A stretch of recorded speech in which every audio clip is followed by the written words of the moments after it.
for myself. I was dead wrong till I got the call, no cell phone. I got tired of walking around with a mask on, smiling but my heart singing sad songs. Yeah, I was living for myself. I was dead wrong till I got the call, no cell phone. Man, you talking to the real me? Yeah, man, you talking to the real me? Yeah, man, you talking to the real me? Yeah, made in this image, I'm a young man. You talking to the real me? Yeah, man, you talking to the real me? Yeah, man, you talking to the real me? All right, can you guys hear me?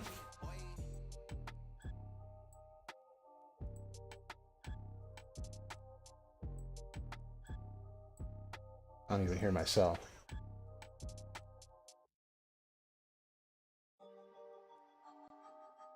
All right. Go. Right. Just gonna wait like maybe a minute or so. Nah, less than a minute. How's it going? I see Trayvon, L2Y. How you guys doing on this fine Saturday afternoon where I'm at least?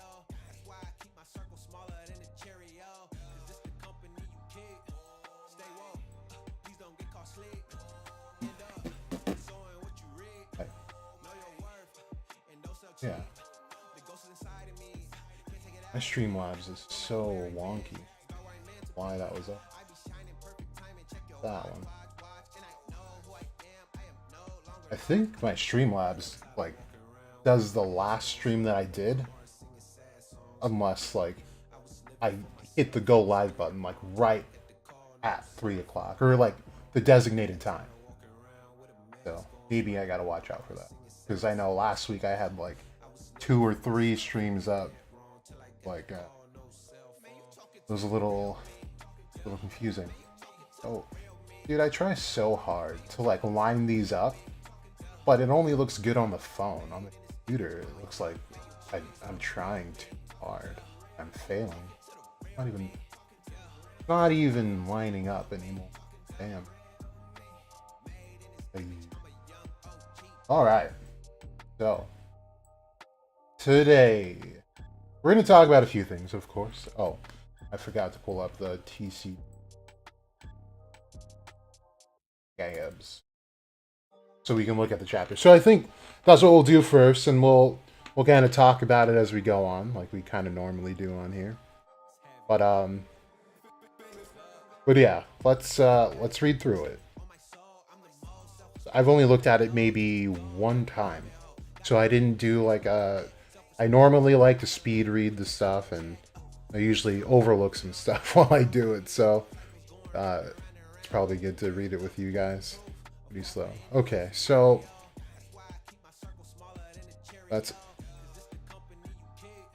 I'm not quite sure what's going on in this scan. I remember looking at like the first panel. He's holding up the demon dweller, but or demon destroyer, but I'm not quite sure what he's doing. Like, if he is he falling? Yeah, he's falling into. Okay. Um, standing there. So Lucius Gratis wields overwhelming power. Is it Asta's fate to fall before his beloved sister? Um. All right. We got Sister Willie and Lucius. I can't wait till the officials come out. Like, I always hate how the art looks on the unofficials. They're so watered down, but I guess it kind of has.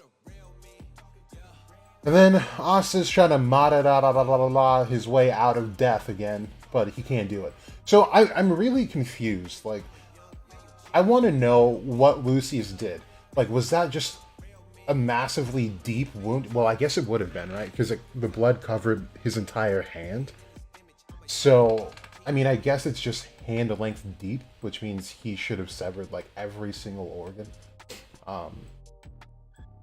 You know, because I don't know, he's not affecting his soul, and I feel like Asta's taken like bigger blows, but I could be definitely wrong. Don't be so stubborn. You no longer have the strength to move, and only a few minutes left to live. Okay, so for this part, I remember initially thinking like the way he's wording this seems like he's looking into the future and does see that Asta dies, um, which wouldn't be consistent with what he's been saying. It seems like he can't really.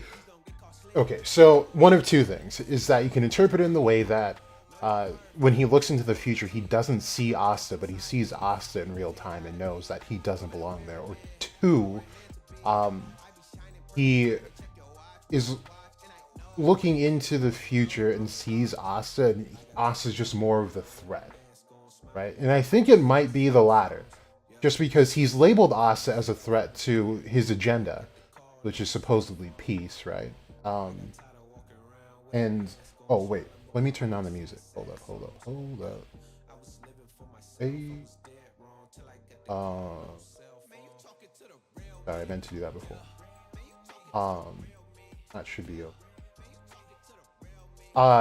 I forgot what I was saying, but yeah, oh yeah, he's labeling Asta as a threat, which means if he's looking into the future, then he sees Asta directly opposing him, at least later down the road.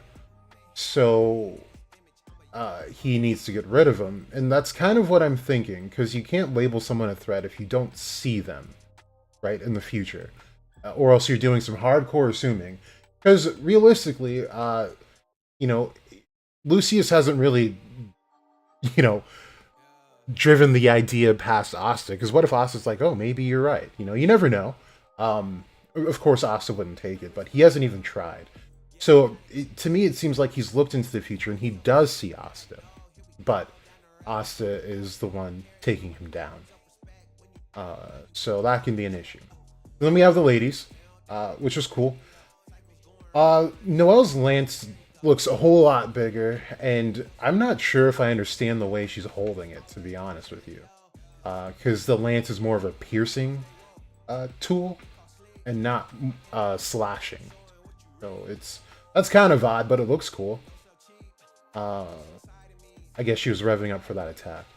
Does it really matter? Like, if you rev up for a magic attack, does like the extra little bit of arm strength give it a little more oomph to the spell? I don't know. Maybe I'm being nitpicky, but that's kind of what I do. Really big Sea Dragon's Roar. I think she could have afforded like a what was it? A point blank Sea Dragon's Roar. She could have afforded it. His sister Lily or Lucius didn't really notice, and look at the gap that she closed from where they were, and how close they really are. I think she really should have tried getting closer. And that would have given, look, so like this distance here from Lily's hand to the mouth of the sea dragon could have definitely been covered, and if it was, that could have landed, possibly. So, I don't know. So this was a complete erasure, which we've seen before with Xenon, but not to that scale, of course. But then again, Xenon didn't go up against any spells that were, number one, that tangible to erase, and number two, that large. For now, I think it's safe to say that Sister Lily is in the power range of Xenon at probably 100%. But I wouldn't go over, not just yet. Okay, so Spatial Magic. And to say that, it means that Noelle should be in the ballpark, having taken down Vonica with a fair amount of ease, given she did have Undine still with her. She would still kind of be in that ballpark. Because even with Undine, it was just a complete stomple.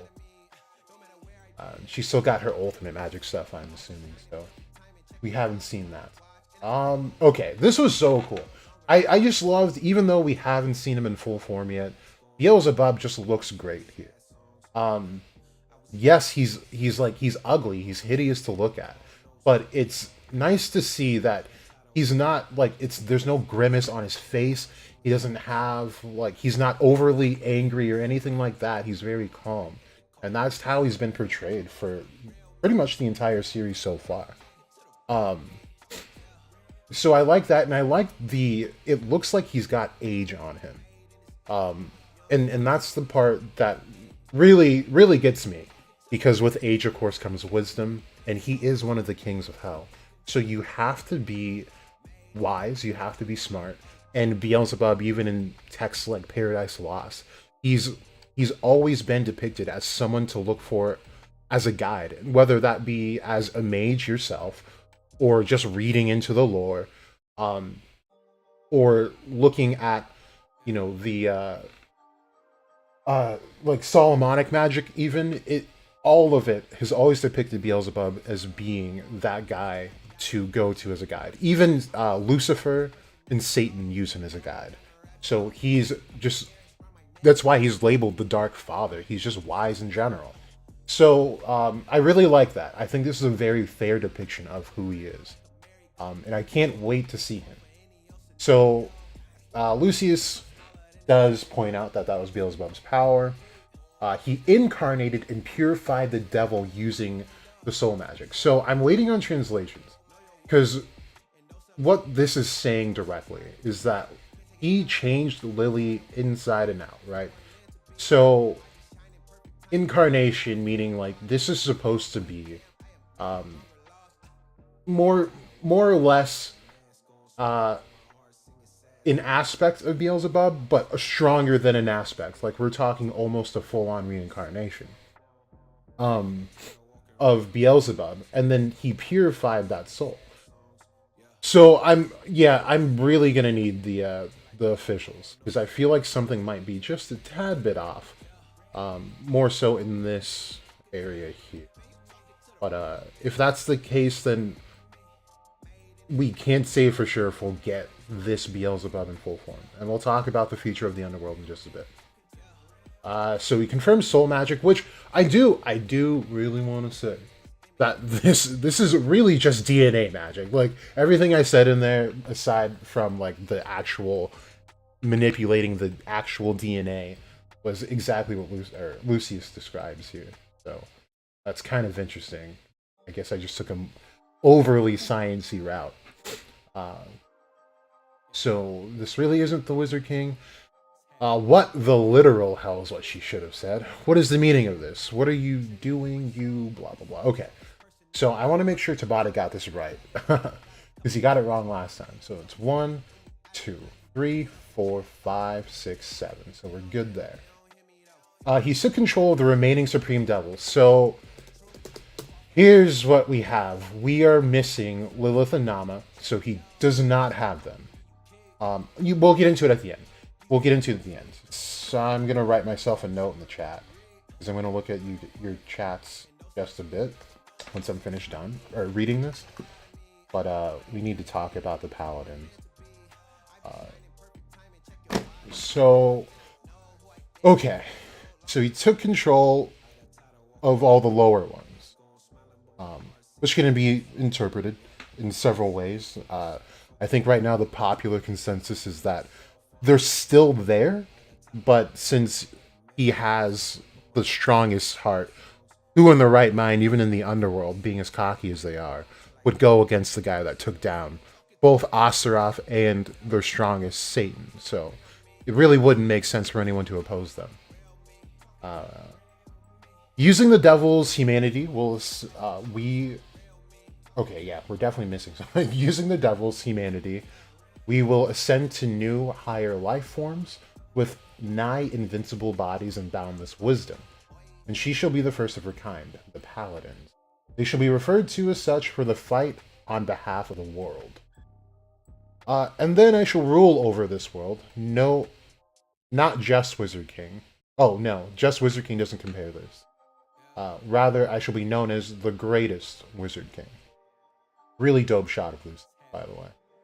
I think this is really good. And I think this really details who he is. Because we haven't got this part here. This has been implied, but him directly saying that he's going to rule over the world means that he's not looking for equality so much. He's looking to be at the top of that pyramid, and everyone else is equal, which isn't fair. Because he's putting himself in a state of godlyhood And to do that is selfish, and in and of itself is demonic in nature. So we could very well see the fall of Lucius. And we'll talk about it. So Asta's really struggling, really struggling. So if those wounds were as big as this fool's hands, look at them. Look at his hands. Like, that's going like just shy of your spine and everything. So he probably severed all of those organs, which is not good. Mimosa trying to cheat death again. Gosh, trying to get a Bakugo situation going in here. But Sister Lily no scopes the guy. Oh, but this was cool. Okay, so Spatial Magic, Sacred Mana Domination. So really cool that it's got the sacred in front of it, of course, but it's still just what we saw. So I'm not really getting what the sacred part of this is. Like, we need something more to really give us like what the difference in this magic is compared to everything else. But the ripples in this signifies to me that if this isn't just the design of like the sacredity of this technique, it's her retaining her water magic with the spatial magic, which is kind of cool. I do like that. Okay, so her magic is unraveling. So not even her Valkyrie dress seems like it's able to withstand the spatial domination, which is saying a lot. Saying quite a lot. It's a cage where space is severed, right? For one such as myself to be able to use this magic, Lucius's power is truly magnificent. That doesn't really make sense. But I kind of get where it's going, I guess. Fear not, soon you'll all see for yourselves. Lucius is righteous. Stop this, your Asta's what? Asta's what? She turned him down. She's nothing. I'm just kidding. I'm sorry, Asta, but don't worry, your death will usher in true peace upon this world. He's literally not stopping anything. So you can see like the issues going forward is going to be this whole brain/soul washing of people where they see Asta as a threat, regardless of if he's dead or not. So Asta sees, like, he recognizes at least that she's not who she was, because she would never say those things. Then just zap, he's gone. I really liked reading this part, like, just how awestruck she is. While still within the space, her form is coming undone. You see it in her crown. And she's completely lost. There's no idea what's going on. I love the terror on Mimosa's face. Just everything about that is great. It's done, the flaw of the world has been eliminated. So, here's my thing. Going back to whether or not Lucius can actually see Asta when he peers into the future. So if he can look into the future, he would, if Asta is not dead, he would know that Asta's not dead, because he would come back in the future. And a guy like Asta, you change, you threaten not really the life, but the well-being of the person he just tried to marry. Right? Someone who's been with him since childhood. In one of the biggest moments of his life for several reasons. He's not going to not run that fade. Like, he's coming right back. So if Lucius can see Asta and labeled him as a threat because he saw him, then he should know right now that Asta's not dead, if he in fact is not dead. However, if it is the case that he can see into the future and does see Asta, then Asta should be dead because Lucius has confirmed that he's dead.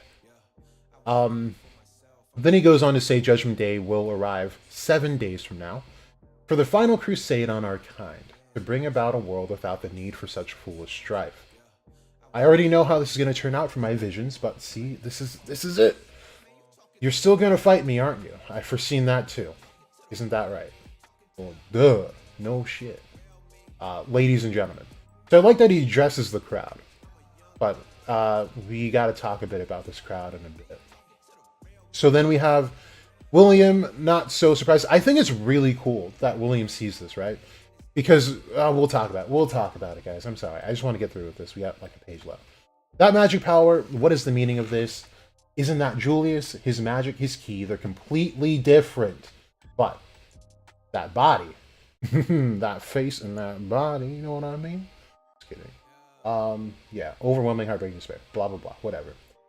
Um, God, that's sucker. Oh, that's them. I was gonna say I thought that was Asta's like Yeety canon, but it's not them.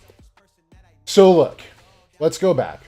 I like that William sees this because I think there's going to be a split in the captains. I think that's what the showcase was trying to showcase that all the captains are more or less going to be against each other in some fashion or another. Because all the while they have to know that Julius is in there somewhere, right? And we have people that are going to be loyal to the Wizard King because there's a chance to save him, and he's done nothing but good so far. But it's a William situation, right? Where William can probably sympathize with the fact that there was someone else inside of Julius that he was aware of, or that, well, for Julius, I guess that hasn't really been cleared up. Because yes, at a point, Julius knew about it, but it seemed like either he was comfortable in the fact that Lucius was subdued and more so he didn't have to worry about Lucius coming forward, so just kind of didn't pay mind to that situation, or that at some point Lucius could have wiped Julius of any memory or knowledge of him up to the point of the initial switch. But anyway, remember Julius spares William, and even Yami asks, like, aren't you going a little bit too easy on this guy? Because William, what makes a difference is that William did know, and he willingly gave his body to the soul that was inside him, Patri, to then rid the world, and especially the Clover Kingdom, of humans. So it's a bit of a difference, but I think William here is going to sympathize with this situation, just because Julius has shown him nothing but kindness since the day that he met him and recruited him to the Great Deer, and to the point of after the Elf Arc, and understanding that they were with him since childhood. And if Julius knew about Lucius, he then would sympathize with William, which explains why he would sympathize with William in that situation, and not regard him as a traitor or anything like that. However, William is a traitor because he knew full well what he was doing. And then you'll have Yami, right? You have Yami, again, has a similar story to William, as far as being found by Julius and taken in by Julius. If not for Julius, they would have been just these foreigners that people didn't want anything to do with. So it's going to be interesting. I think wherever Yami goes, Charlotte and Jack will follow suit.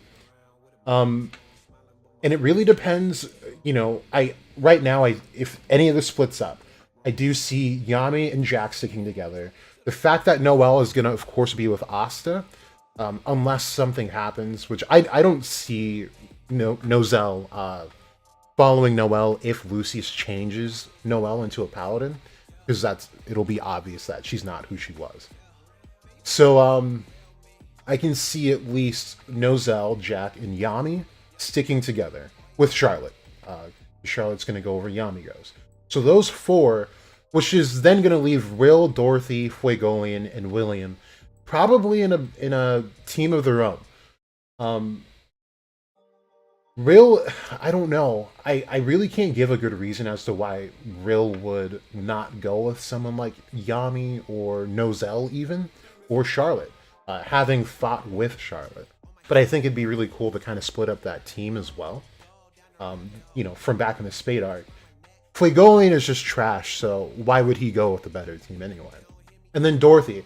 I really like Dorothy being on the other team for a number of factors. Number one, though, is because she has to somehow be aligned with all of this bullshit happening. She has to be. Because I'll bring up the point again. She is one of the very few people that knew about Magicula's existence and the curse that was set upon the Silva family, and said and did nothing about it.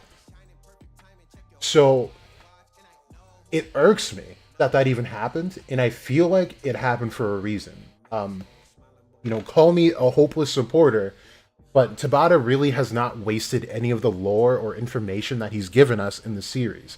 He paints a picture, and then he makes it a bit more sophisticated as time goes on. So now, heading into the final saga, we know the mechanics of the world, what everyone knows, what they don't know, and it's going to come together. It has to, for this to be a good story. And Dorothy holding on to that information for so long doesn't do her any good as far as looking at her in the light of like being good. So Dorothy has to be on the other team. I also like it because she does more so. I don't want to bleed into another topic, so I think we'll kind of have to come back to Dorothy. But even so, if these four roll with Lucius, they're gonna be Paladins. So I guess we'll tack them onto the Paladin list. So that gives us what? Not including Lucius. I don't think he considers himself a Paladin because he referred to Lily that way and said we'll refer to them like that. So he's classified as something else entirely. So we have Lily, might have William. I hope not. I hope William goes even further into his redemption arc because he's fucked up 2 out of 3 big parts of this story. So we can't afford another one. He's got to use this world true magic for good. I'm hoping he does, but likely he will sympathize with this. So we might have William as a paladin, which would be interesting. Fuegolian, which would also be interesting. He could be the flaming sword of Michael, which would be really cool if we go with the angels. Dorothy and Rill. So those would be really, really interesting paladins. We'll have 5 at that point, leaving us with what, 7 more to go. Which will bring us into the next point, right? So, as far as paladins go, the legend behind paladins is that there's 12. Thing is let's go back up, because there's an issue, and this is why I need the translation on what exactly he did with Lily, because he labeled her as an incarnation of Belzebub and purified that soul. But here's the thing. We don't have Lilith Nama. Adremalek is MIA. Who else are we missing? Satan is gone. So that's definitely 3 that are just not there anymore. And there were only 10 to begin with. And even if we go with the Satan and Moloch sharing a realm, that only leaves us with 11. So, unless Lucius is counted in on... No, even if he was, it still doesn't make up 12. So, I'm thinking that those devils that are still in the Underworld, like Belzebub, I think he's still there. I don't think they've been touched. So, he's able to do something here. To be able to bestow their individual powers upon people. So we shouldn't be able to get Lilith and Nama because they're gone. Again, we shouldn't be able to get... I don't know if he'll be able to pass on Satan's magic. I don't think he has the interest to. Because that's the collateral that he needs to keep his reign over the Underworld. So I don't think he'd ever give that up. So the amount of cores, if he's giving them to him or not, is still up in the air. I doubt he is. But I'm 99% sure that devils like Beelzebub are still in the Underworld, and we will see them later on in the story. So I think for people like me who were panicking when we first saw this on the leak night, we can still have hope that we'll see the other devils. Because I was really, really, like, personally just, like, put off by the fact that it seemed to imply in the initial leaks that he just ran through hell like a gauntlet, and they were all gone. So I think with that said, it should give us a little bit of comfort. I think Beelzebub is my top one that I need to see. Below him, I would like to see Magicula in her full form, or at least the 2/3 that she has left, and then Lucificus, of course. I'm also curious about like Belphegor and Asmodeus.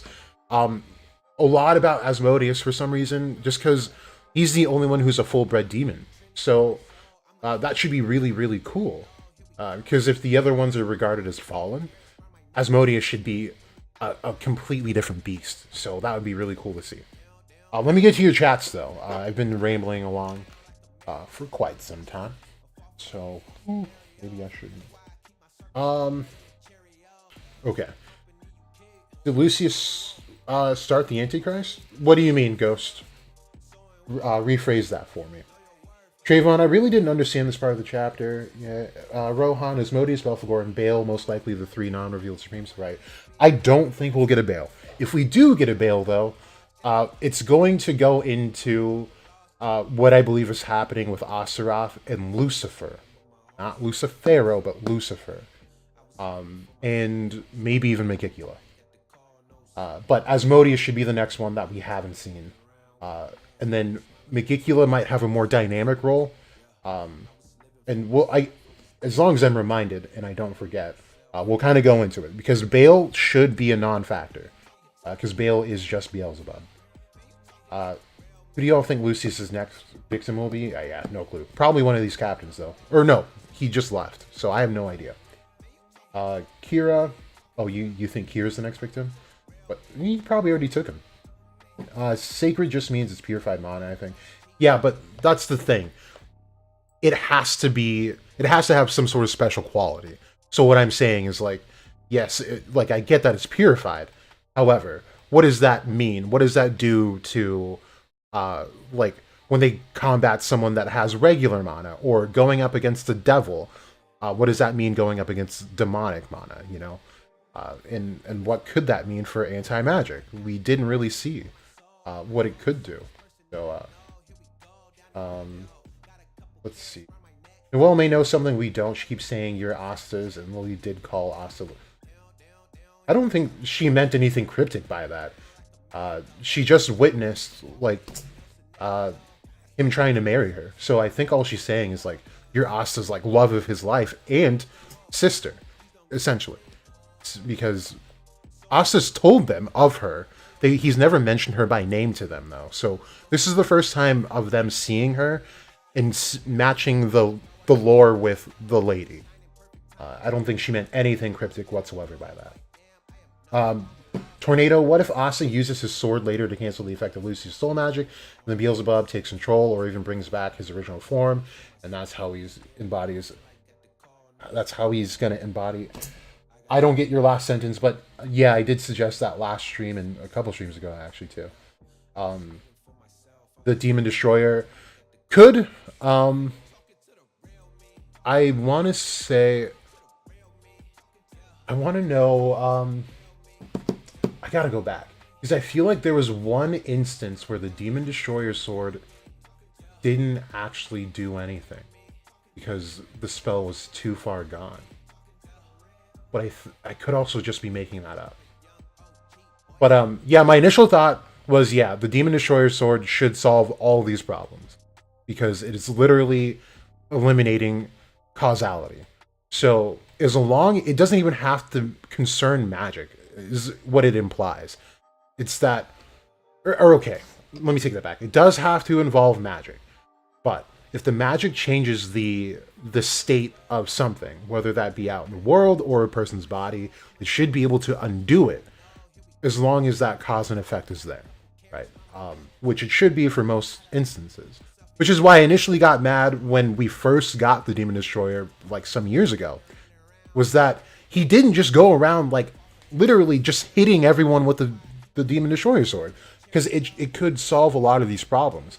I suggested it for the Dark Disciples to be able to separate that power from them, thus them losing their amp against them would have been super massive.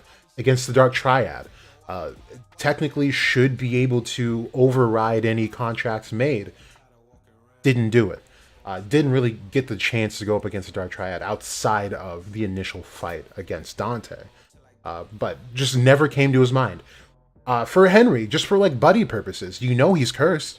Why not try it? It might not work, but why not try it? We know Charlotte's cursed. Why not try it? The Demon Destroyer sword could solve a lot of issues, or potentially a lot of issues. The instance I'm thinking about is Lolo Pechka. but he was in a weakened state.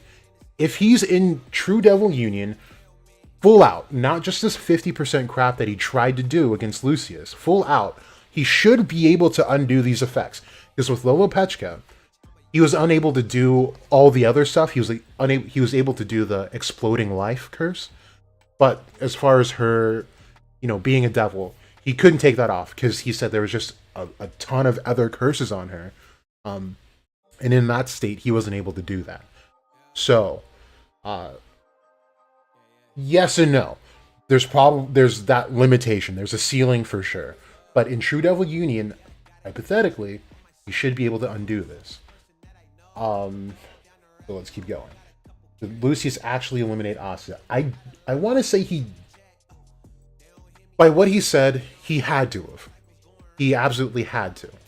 But we'll kind of talk about it. We'll kind of talk about it because it concerns our boy, our guy that we've been waiting on. Okay.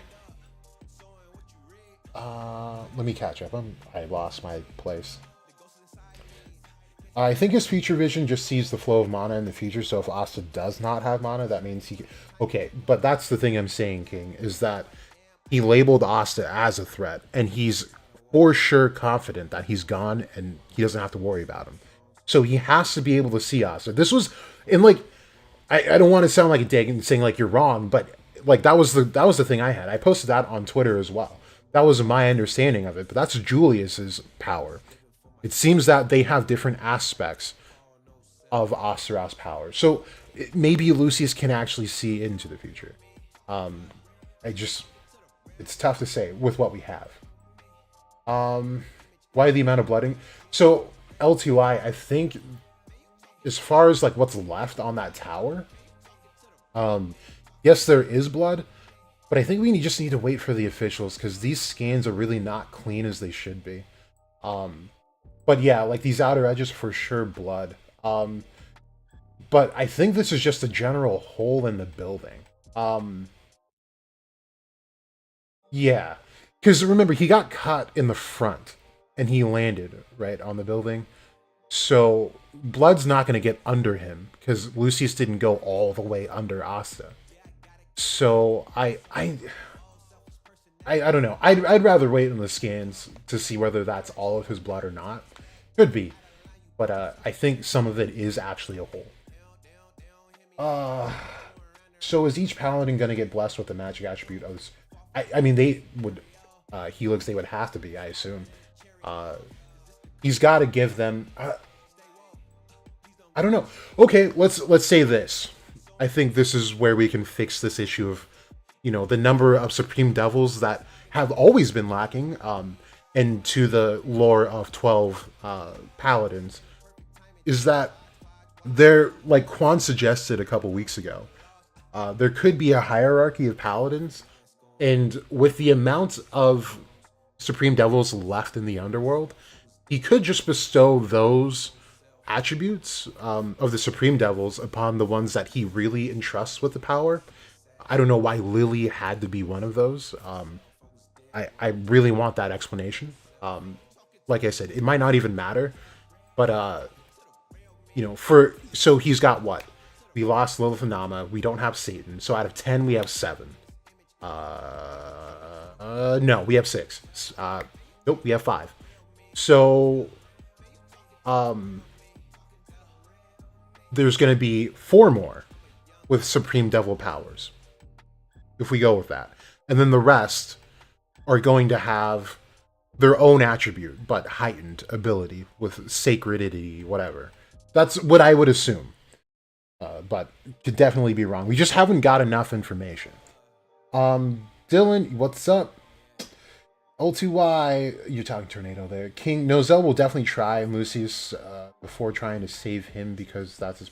Wait, what?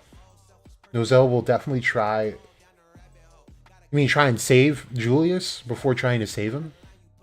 Yeah, I don't know what you're saying there. I'm sorry. Dope. I think they would be in a group of 2. I should have read these as I went along because I'm losing context. Sorry, guys. But Real was taken over by Elb, so he can understand and sympathize with Julius. It's a pretty big difference in the situation. Those were completely separate souls. They just had similar wavelengths that were saved for a different time. It was not like they ever had a bond. They were never related in any way, aside from their magic and wavelength, right? So, okay, I think I see what you're saying now. So, like, as far as being a victim of not being in control of your own body, Rill could sympathize with that. I think that's what you're saying. Okay. The star was not by the way, or what? Samuel, I don't know what you mean by that sentence. He looks finesse. Better become a paladin. Ooh, that would actually be kind of cool. Or at least I just want to see your magic. That would actually be cool. Yeah, maybe that will happen. Because yeah, ooh, I like that. Finral will probably be a paladin.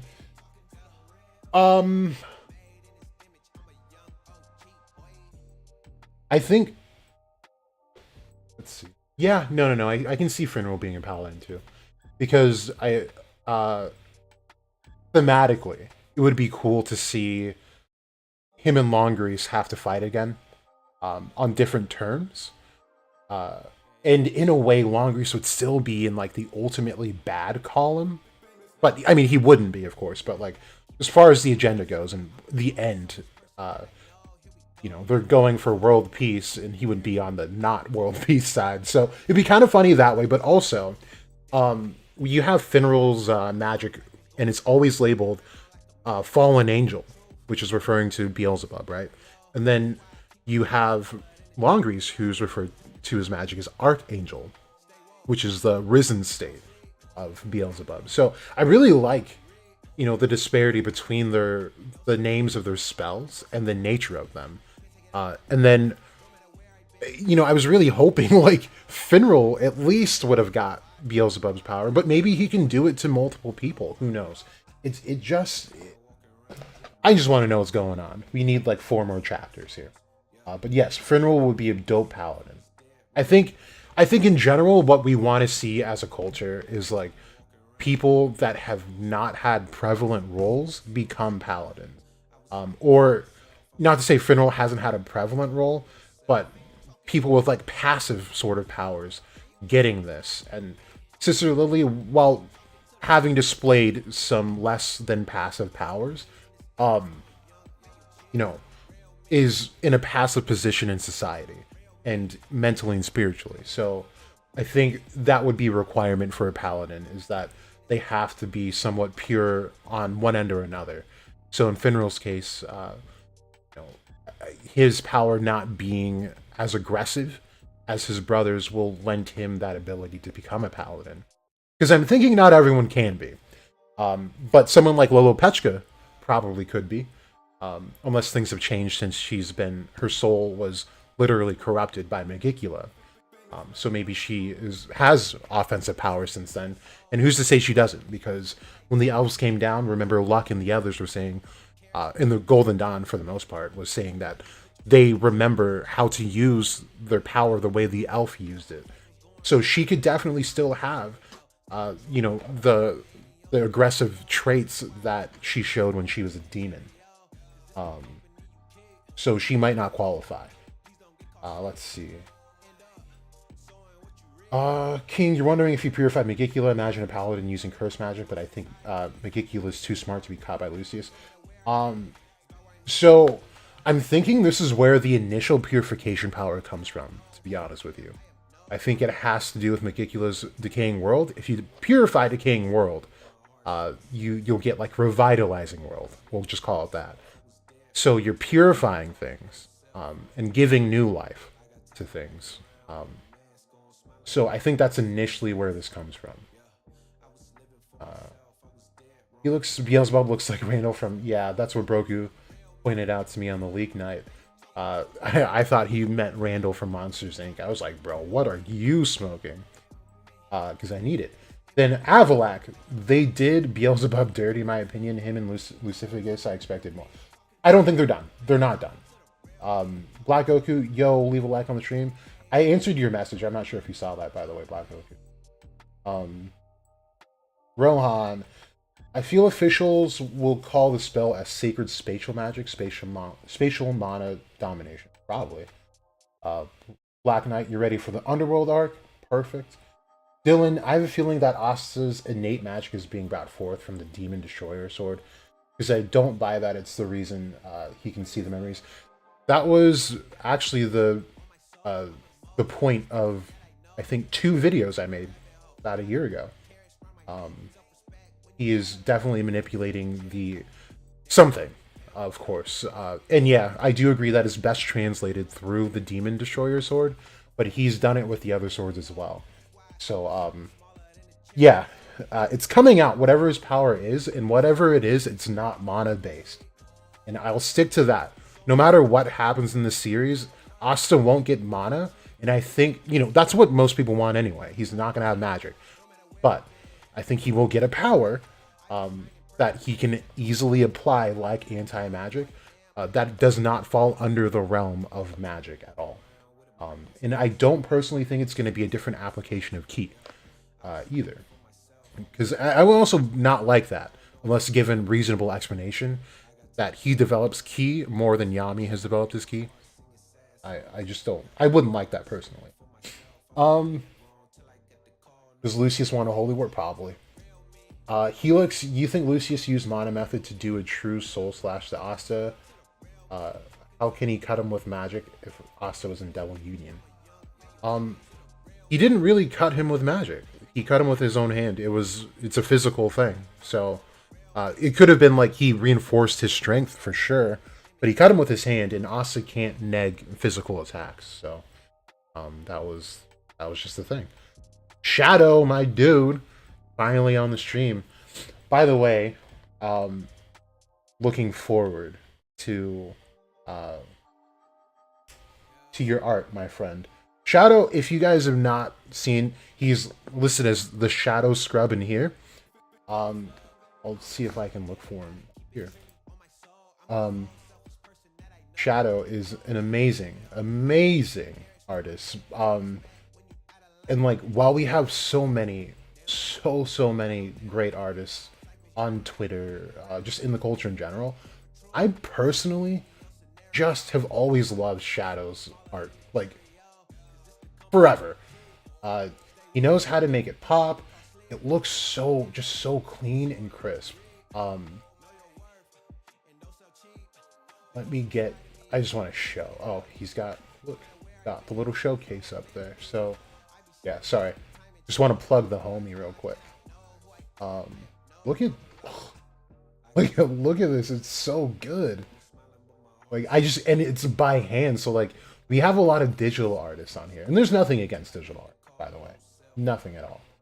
But good lord, this hand-drawn stuff. This is arguably, to me, better than what Tabata gave us. And I'm not trying to big up, you know, my homie just to big him up, but like, this looks so good.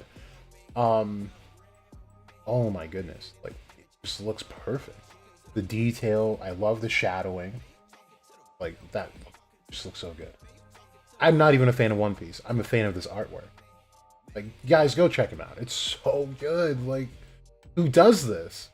Who really is out here doing what he's doing? So, I don't know. I really love this stuff. Look at this. It's just perfect. It's perfect. Anyway, let me get back to your... Okay, so I kind of caught up in chats. Some are going to probably get lost, but I'll try to circle back around to them at one point. I put the word Beelzebub, and I told... Oh, okay. Let's go back to the chapter. So look. Here's what I'm thinking. Lucius. Okay, here's the layout of the world right now. The Underworld has no first gate, and for whatever reason, for explanations unknown to us for now, there's an element of stories that we just have to wait on, guys. There's a lot of us that don't understand that. But for now, for whatever reason, the first gate was the gate that was suppressing literally everything from happening. So, keeping the Triad from using 100% of their Devil's power in the contract. And for whatever reason, the second gate is gone, and for whatever reason, that gate was needed for Lucifero to actually manifest. Again, no explanation for now. I'm sure we'll get it. So, needless to say, each gate probably has its own thing that it's blocking, right? And with those gone, Lucius can obviously use the full extent of Lucifer's power, also given the fact that he ate his core, without a hitch. Being that the first gate is gone means that the devils should be able to escape a bit easier, because they would be closer to the surface. But here's the thing. With that gate gone, it should be easier to connect with the world of the living. So if he incarnates Beelzebub's soul with Sister Lily and purifies it, and zaps him, right? I'm thinking Asta is just gone from this realm. What I'm thinking is that he was instead sent to the Underworld. So this was the biggest thing that I tried to get into earlier in this channel and in my whole Twitter career here, is that this Nightcrawler-like thing, right? I related it to Nightcrawler. Because wherever, like, Longreese, when he erases stuff, it has to go somewhere. Things don't just disappear. That's the law of nature. It's the law of energy. Nothing just disappears. So it has to go somewhere. And like I said, there's probably a dimension somewhere with Finral bits just floating around somewhere. Because to use space, there has to be something connected to the space being used. It just has to. It's a rule. So what I'm thinking is Beelzebub is still acting against Lucius, but siding with him for now. Because remember, in lore, we have Beelzebub being the main one staging a revolt against Satan. However, Satan is taken out by Lucius, so he's the new Satan. In all intents and purposes, he is the new Satan. And he's just as tyrannical as that Satan was. So he's probably playing the long game. And of course, again, like I said in the beginning of the stream, if someone takes out your best, you're not about to go after them. Like, no matter what you do, you'd have to have an extremely niche power to be able to take on what Lucius is doing. And from what we've got so far, Beelzebub just doesn't have that. So it's probably smarter that Beelzebub, takes the L and sides with him, allows him to use whatever power, and pass it on to, like, Sister Lily or whoever else. But it's still playing a role behind the scenes. I have no doubt in my mind that these devils that are left in the Underworld want Lucius there. Like I said, he is just as, if not more, tyrannical than Lucifer actually was. So they have to be plotting against this guy. And not to beat a dead horse, but I feel like I have to say it just because I feel like it needs to be out there. The conversation needs to be had. And it's really just a talking point anyway. It's the Satan-Lucifer problem. So the hierarchy of the three kings of hell is not Satan, Beelzebub, and Astaroth. It's Lucifer, Beelzebub, and Astaroth. So what I'm thinking here is that this is the Underworld struggle to get a better ruler. And if Lucifer doesn't already exist, then Lucifer is going to be Liebe. At least Liebe. If not both Asta and or Liebe. And with that said, if let's just cut it to just Liebe, right? And we've already done countless videos back in the day. If you haven't watched them, I'll try to find it as I'm talking. The one that you should just... I have one that's just like an explain just about everything kind of video. About what I think of Liebe being Lucifer. But yeah. The thing is that Lucifer is connected to chaos, and the powers of anti-magic almost perfectly resemble the dismantling aspects of chaos that's had between the trees. Just about perfectly. But if he becomes the king, imagine he's going to be more sympathetic towards humans, right? Because he's lived that life with Asta, through Asta. and he's experienced love through a human. So the idea of is this it? Okay, here we go. Also, 3-pointer. Watch this. Asta dies. Liebe is gonna live here. I'm pretty sure we're gonna see him next chapter. Rises. That's gonna happen soon, I think. But definitely watch that one. That's a banger. Where is? Oh, it's right here. So yeah, these were kind of back to back. Actually, these 4 are all really good ones. This actually, damn, these 2 rows are good. If you haven't watched them already, do so. But if you don't want to watch them all, watch this. Austin Liebe, the Temple of the Black Flame. So yeah, that's the light power of Lucifer. It's a negative light. And yeah. What was I saying before that though? But yeah, having Liebe as the king would be beneficial, and would provide a balance, right? Where it's, it's not just this overriding evil that's taking rulership of the underworld. It's a more level-headed chaos that will support the balance instead of actively try to throw it off.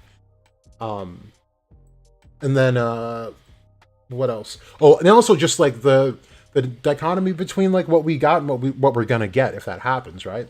Liebe was a child, a literal toddler in the underworld, and they beat this kid every day until one of them finally got fed up with his crap and just yeeted him with the intent to kill him and wipe him out of existence, to becoming the ruler, and we go over a lot of this in these videos, talking about Asta and Liebe and the potential of them being Lucifer. But it's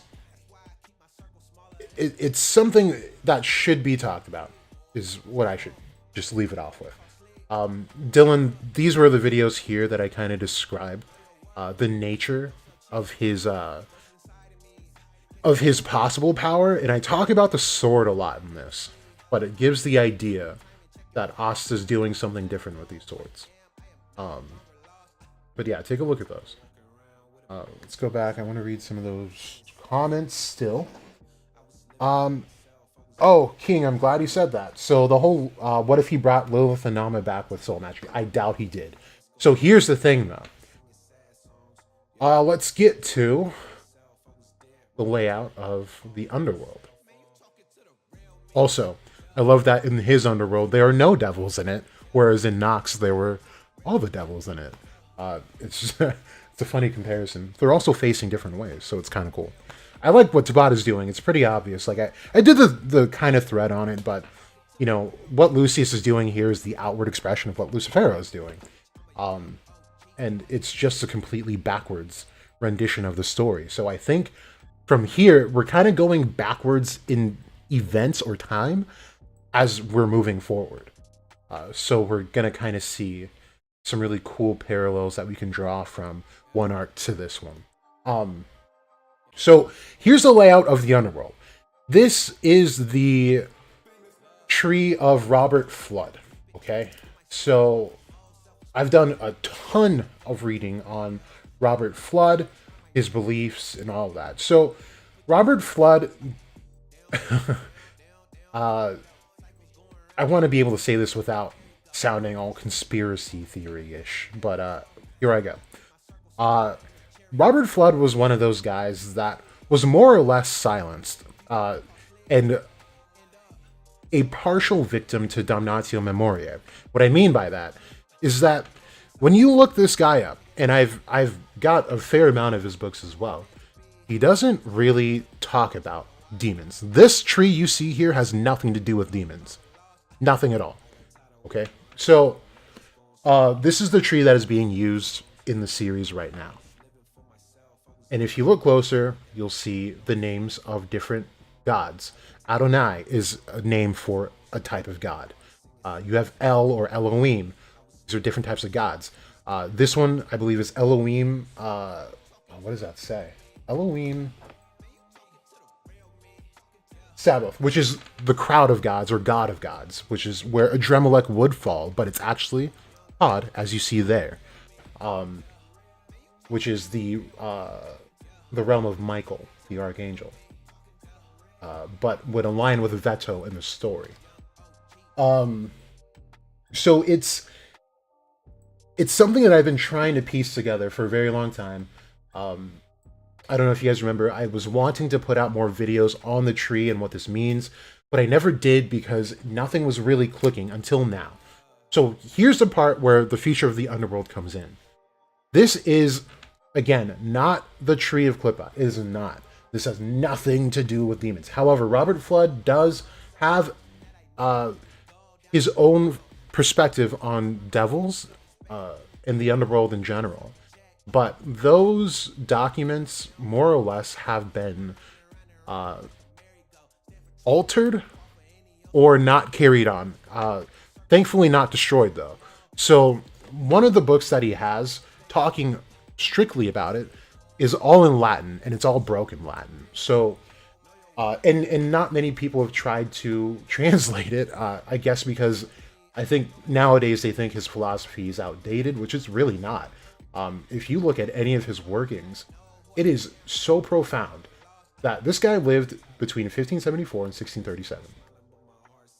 And he was able to come up with some very crazy but valid ideas concerning science, just by observing the microcosm and the macrocosm, which is ultimately what he calls this tree. And all of these things that you see here are the macrocosm and microcosm. So really, really influential guy. But again, his work has been more or less lost to time. And he was onto something. Man, I have one of his books I carry with me all the time. And he found out a lot about physics before a lot of us found out about physics. Really special stuff. Anyway, I'm glad this is up. So this is the layout that we have in Black Clover. This is the layout that it should be, right? But it's not. So what I'm thinking is that Lucius is the piece that dismantles the layout of the Underworld, which is what we have as we see in his little dialogue here. I think it's going to turn into more of this. Now, it doesn't need to turn into that exact shape, but what I'm saying is, there's going to be very separate hierarchies. And I think for right now, these devils are, it's tough to explain. I'm sorry, guys. Let me try and collect my words here as I go back and forth. Because this layout here describes more, gives them more of a purpose, and gives them more individuality than this does. And again, this doesn't really have anything to do with devils. So it's just a very interesting thing Tabata has done. And to include the roots especially, this part here is just like, I don't know. Tabata's doing something. But to go off of, to kind of answer what one of you guys were saying about Mary and Leona. So, that was a video that I made. It was super unwatched. But this was kind of being based off of something that happened in Berserk. And also a piece of lore that I found that happened to connect to Berserk. Since Berserk is actually very much so true to more of the specifics of lore, while Black Clover is a little bit more free-flowing while it does follow those rules.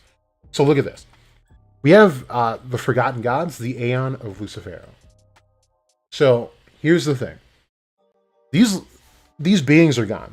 Nama and Lilith are completely gone.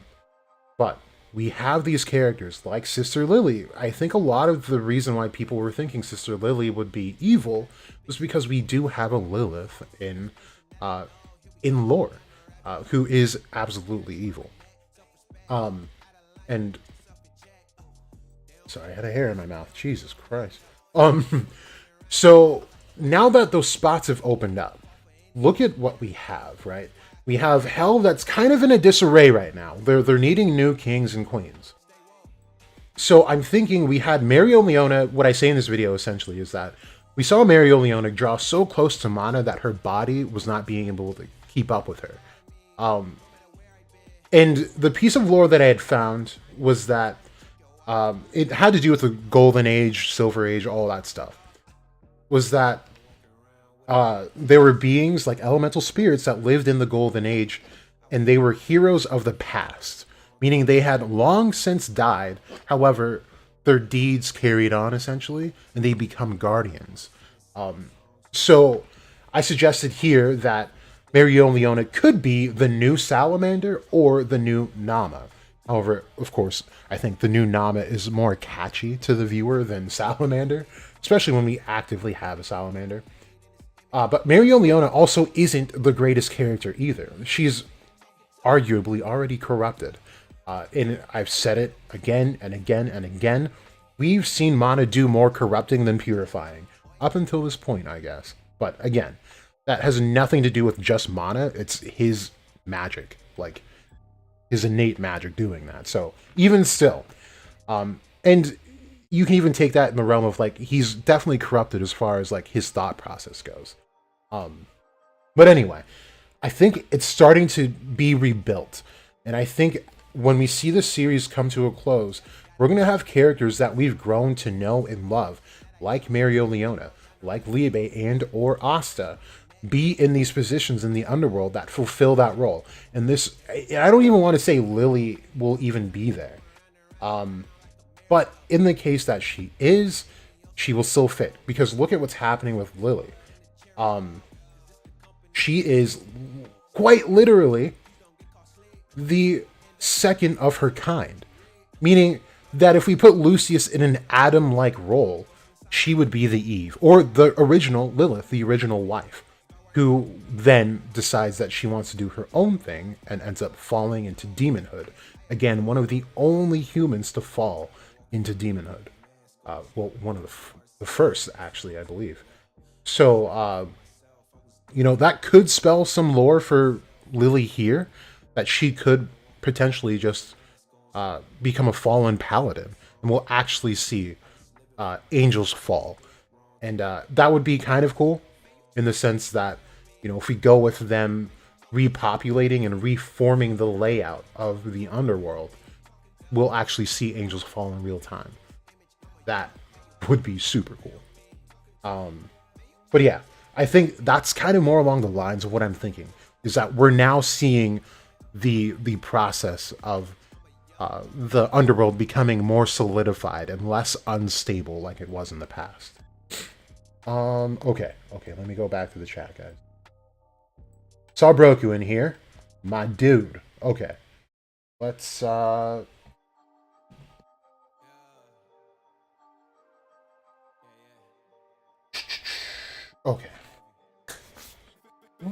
Okay, you guys are talking a lot here. I'm just trying to keep up. King Clover needs to die this arc. Imagine him becoming... I don't think so. So, I think someone, especially King Kira, could probably... Or King Clover, I'm sorry. Is probably going to align with Lucius, but Lucius isn't going to want to make him a paladin. I don't know. I don't see the value in it, to be honest. I don't think it would even be cool. His magic doesn't really do much. But, due to what I was saying towards the beginning here, I guess he does fall more under the type to become a paladin, because we haven't seen any offensive magic from him. So, maybe. We can't really rule out anything, but I think it would be more interesting to keep him around. Because with Julius out of the seat, he's always been envious of Julius in the kind of respect that he demands from people, and the people willingly give him, versus the kind of respect that he does not get from the people, that he has to show off his power to acquire. But I think he, if anyone, would be glad there is no Wizard King. I think he would want all the power to himself. So I think we're going to get more into politics. I know people were against, like, political arcs, but there really has to be. There's no way around it. What if Lucius can sense the negative mana in Nero and seeks to purify her, especially because of her connection to the Underworld? We just don't have enough information. Like I really can't say one way or another. Um, because of course Lily was converted into like a devil first, and then became a paladin, right? Um, Sekre is less of a devil. She's just, it's Weg, and I think Weg is fundamentally different from like negative or demonic mana. So I don't know about that specifically. Hackerman, Kaiser's the next we need to give that guy some purpose, man. Kaiser would be a cool paladin, I think, actually. Asta human paladin hybrid confirmed. Are you rolling with that actually? I'm really been coming around to the devil human hybrid, but maybe Broku knows something I don't. Rohan, Witch Queen as a paladin with Megicula's curse warding magic. That would be interesting. I do think the Witch Queen and Lucius have a lot to do with each other. Whether they be siblings or lovers. It's going to be in that realm, though. And if they are siblings, then we're talking... Here's a good talking point, you guys. Here's a great talking point. Let's look at... I'm sure you guys are all familiar with Bleach. And this will really go into like some of the bigger topics of Black Clover in general. So we have what are called the fracciones, or the numeros, in Bleach. So these are, I don't think they're labeled as, they're not a spada, they're a rancor. But they're lesser beings. So here, this is a good picture to pull up. So right here we have, let's make that bigger first, and then we'll talk about it. So look, this is Barragan's Fracción. Let's go, dude. Dang. Can we load? Alright, whatever. I just want to make the picture bigger. So Barragan is an espada, right? So that's the highest. Wow, I went through all that just to get the same size picture. Zoom. So he's a completely different class than these guys are. However, these guys were specifically chosen by him to be what are called, again, fracciones. And these guys more or less have, as implied by their name, a fraction of his power by his will. So this is really the big idea of what I've been talking about for a long time, how we have beings that exist on different planes as different beings, but still the same individual. Again, in lore, we have Lilith, who is not just Lilith, she's also Nama, who is also Aishet Zeninin, and is also Agrat Bat Malit, which is the fourth sister that is hardly ever talked about. You have Belzebub, who is also listed as Baal. And then we have Molech, who also falls under the Beelzebub thing, but since he is labeled different for the most part, Molech and Adremelech Adremelech would be the fraction of Molech, as Baal would be the fraction of Beelzebub. So I think that's what we're dealing with in this series, because we get a lot of these characters that are, they're like, oh, almost there, not quite. And again, like, that's what kind of drove my Lucius being like the forefather, or the source of where the Dark Triad came from, as being offshoots of him. As of now, again, I just kind of think that like Xenon is more so that Fracciones version of him, while Vonica would be the Fraction of the Witch Queen, and Dante would be the Fraction of Dante's or Nox's father. That's my headcanon for right now until we get more. But I think it's going to be important going into it, and Dylan and I were talking about this earlier. This is also from some of my earlier videos as well, where it was just more so headcanon and not so much backed by research, which now it can be. Where we have to consider, so like one of the first thoughts in my theory about Liebe being Lick's child, the one that died, was that I believe that the magic that he was supposed to have was instead separated from him, instead of his life entirely, giving him no magic, him causing him to fall, especially being caught up within the range of that forbidden spell. Someone has to take the fall.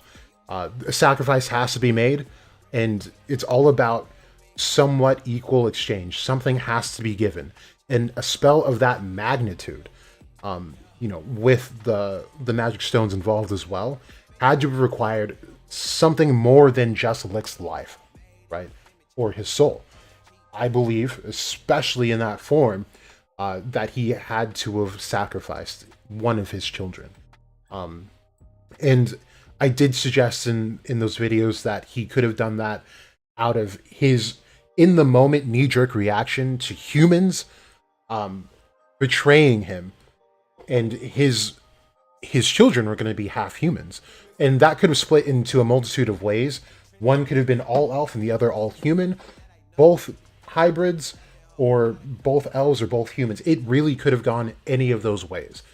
And I suggest in the video, if one was more human than the other, he sacrificed that one, because that was what he was against, so the sacrifice would make sense. And plus, there was probably a very low likelihood of them living in his eyes anyway, because Tetia was on the verge of death. And not even he would know that she ended up surviving after that. Which he should have mentioned, I feel like, in the elf arc, but...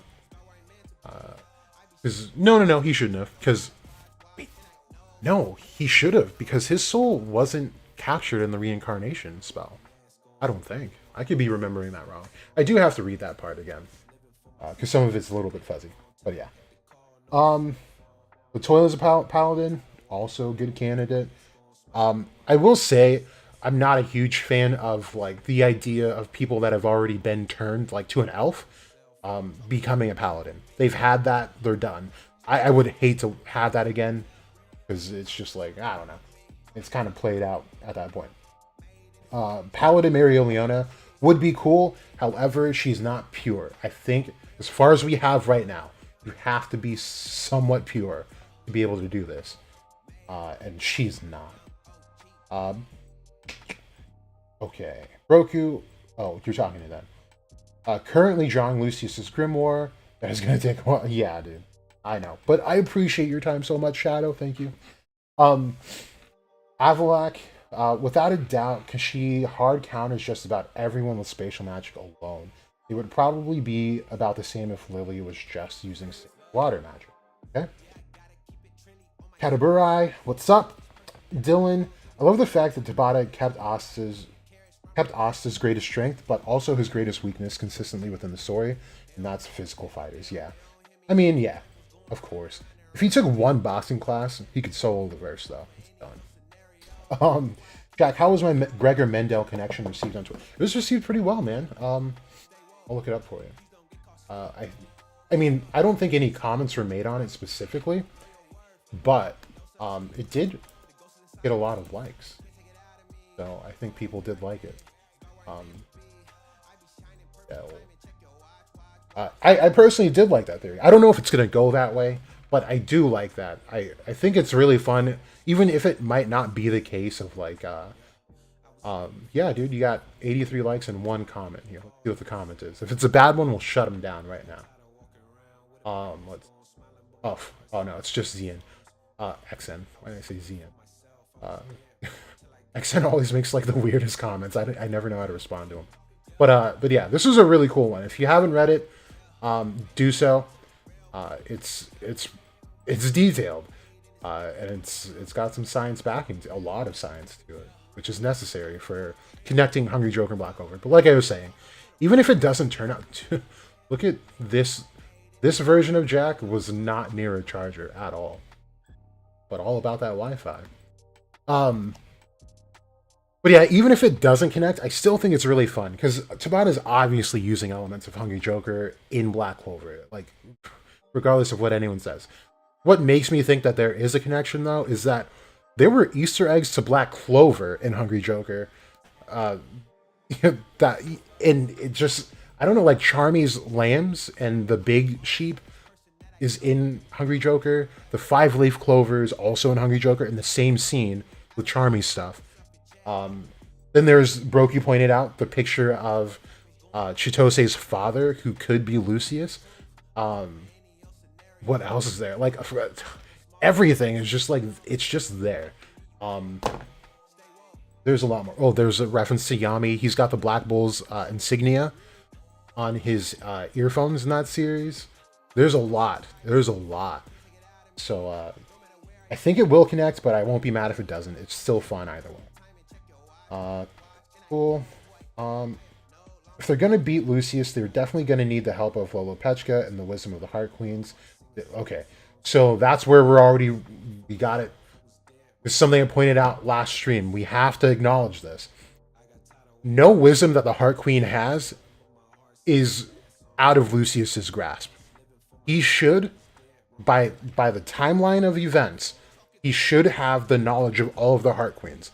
Reason being is that Morris, when he became contracted with Lucifero and heightened his power, he was able to steal all of that knowledge from Lolopechka.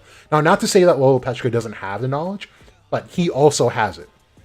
Now, by that happening, soon after, Lucifero literally squeezes all the life force out of Morris. That's everything Morris has. The life has all the information of the human that it embodies, right? Or that embodied it. So Lucifero should have had the information of all of the past Heart Queens as well. However, Lucifero, being the tyrant that he is, and just extremely prideful as he should be, probably didn't refer to it, because who needs all that knowledge if it's going to get crushed anyway? Which it should have been crushed. It could have been if Asta never existed. So there's no use for it. But now we have Lucius, who's eaten the heart of Lucifero, who has taken the life force of Morris, who had taken the information of the previous Heart Queens.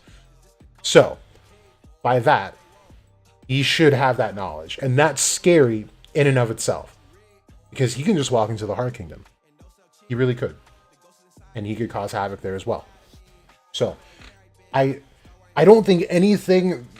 Like, he's got all the knowledge he needs. And we have to also consider the lore of Astaroth. Astaroth already has, like, between all of the devils and their descriptions, Astaroth is one of the only ones that literally says he has a wealth of knowledge. Like, no other demon says that. They'll say, like, you know, they do liberal arts, they'll teach you some science and stuff. While Astaroth can do those things, it literally says he has a wealth of knowledge of past, present, and future. Of, like, literally everything. So, with that on top of the literal information that he got from the fourth-hand source, nothing can be hidden from this guy. Like, literally cannot be hidden.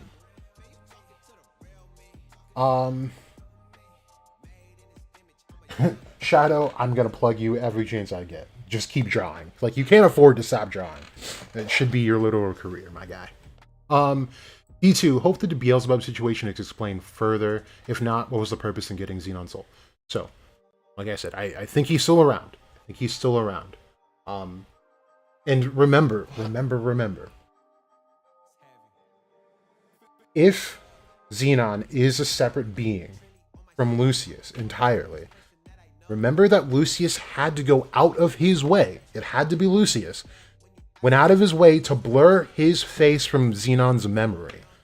That means Xenon and Lucius, again, if they are different beings entirely, were completely at odds. That Xenon did not like what Lucius was trying to do.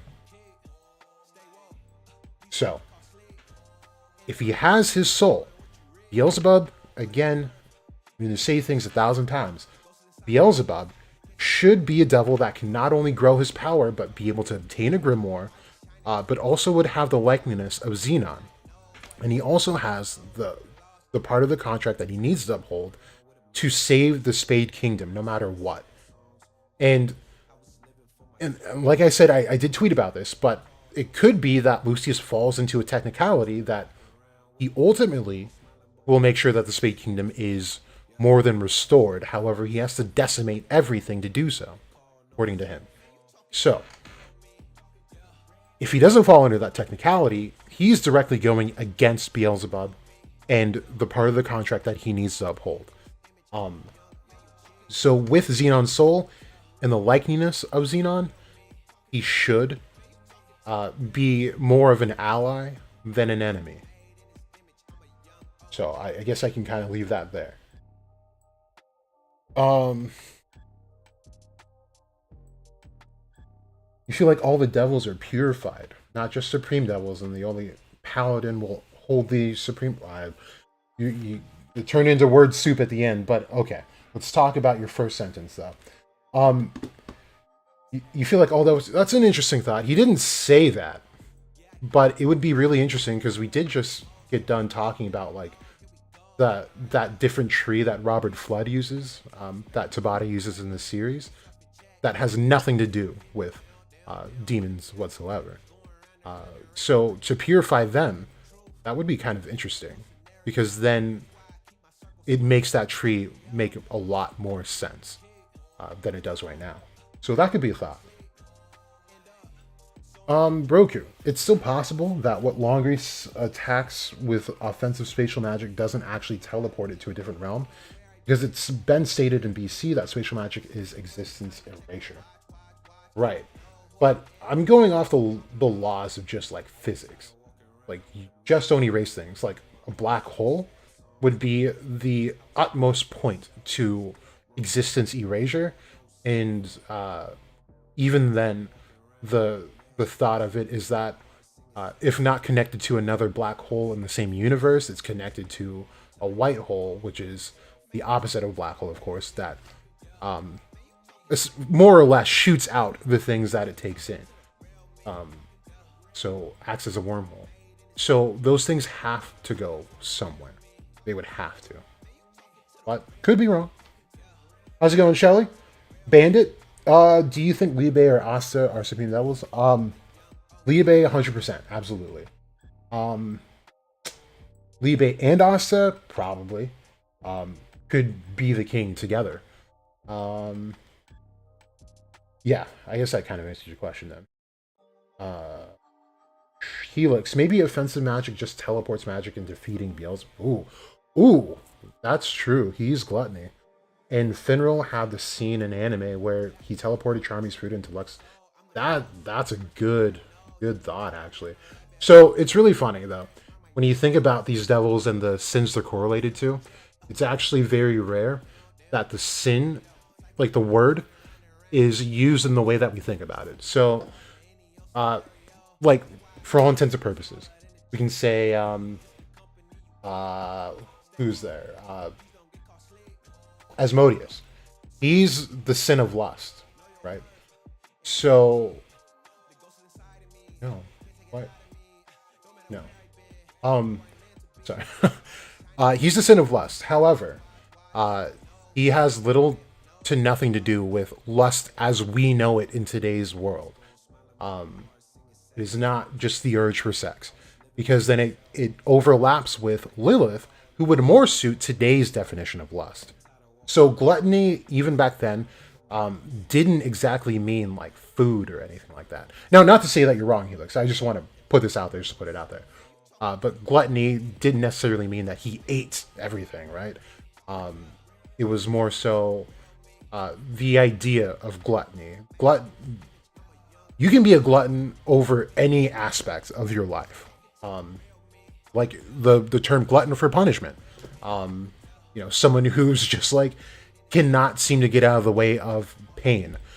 People that love pain, they're gluttons for pleasure. Or gluttons for pain because that provides them pleasure. You know what I mean? So it'll be a different thing about it. But it's really cool because we do see like Charmy with the wolf, and her spell is like the glutton's like meal or something like that. So that would actually be kind of cool to think about it like that. That's a good idea, Helix.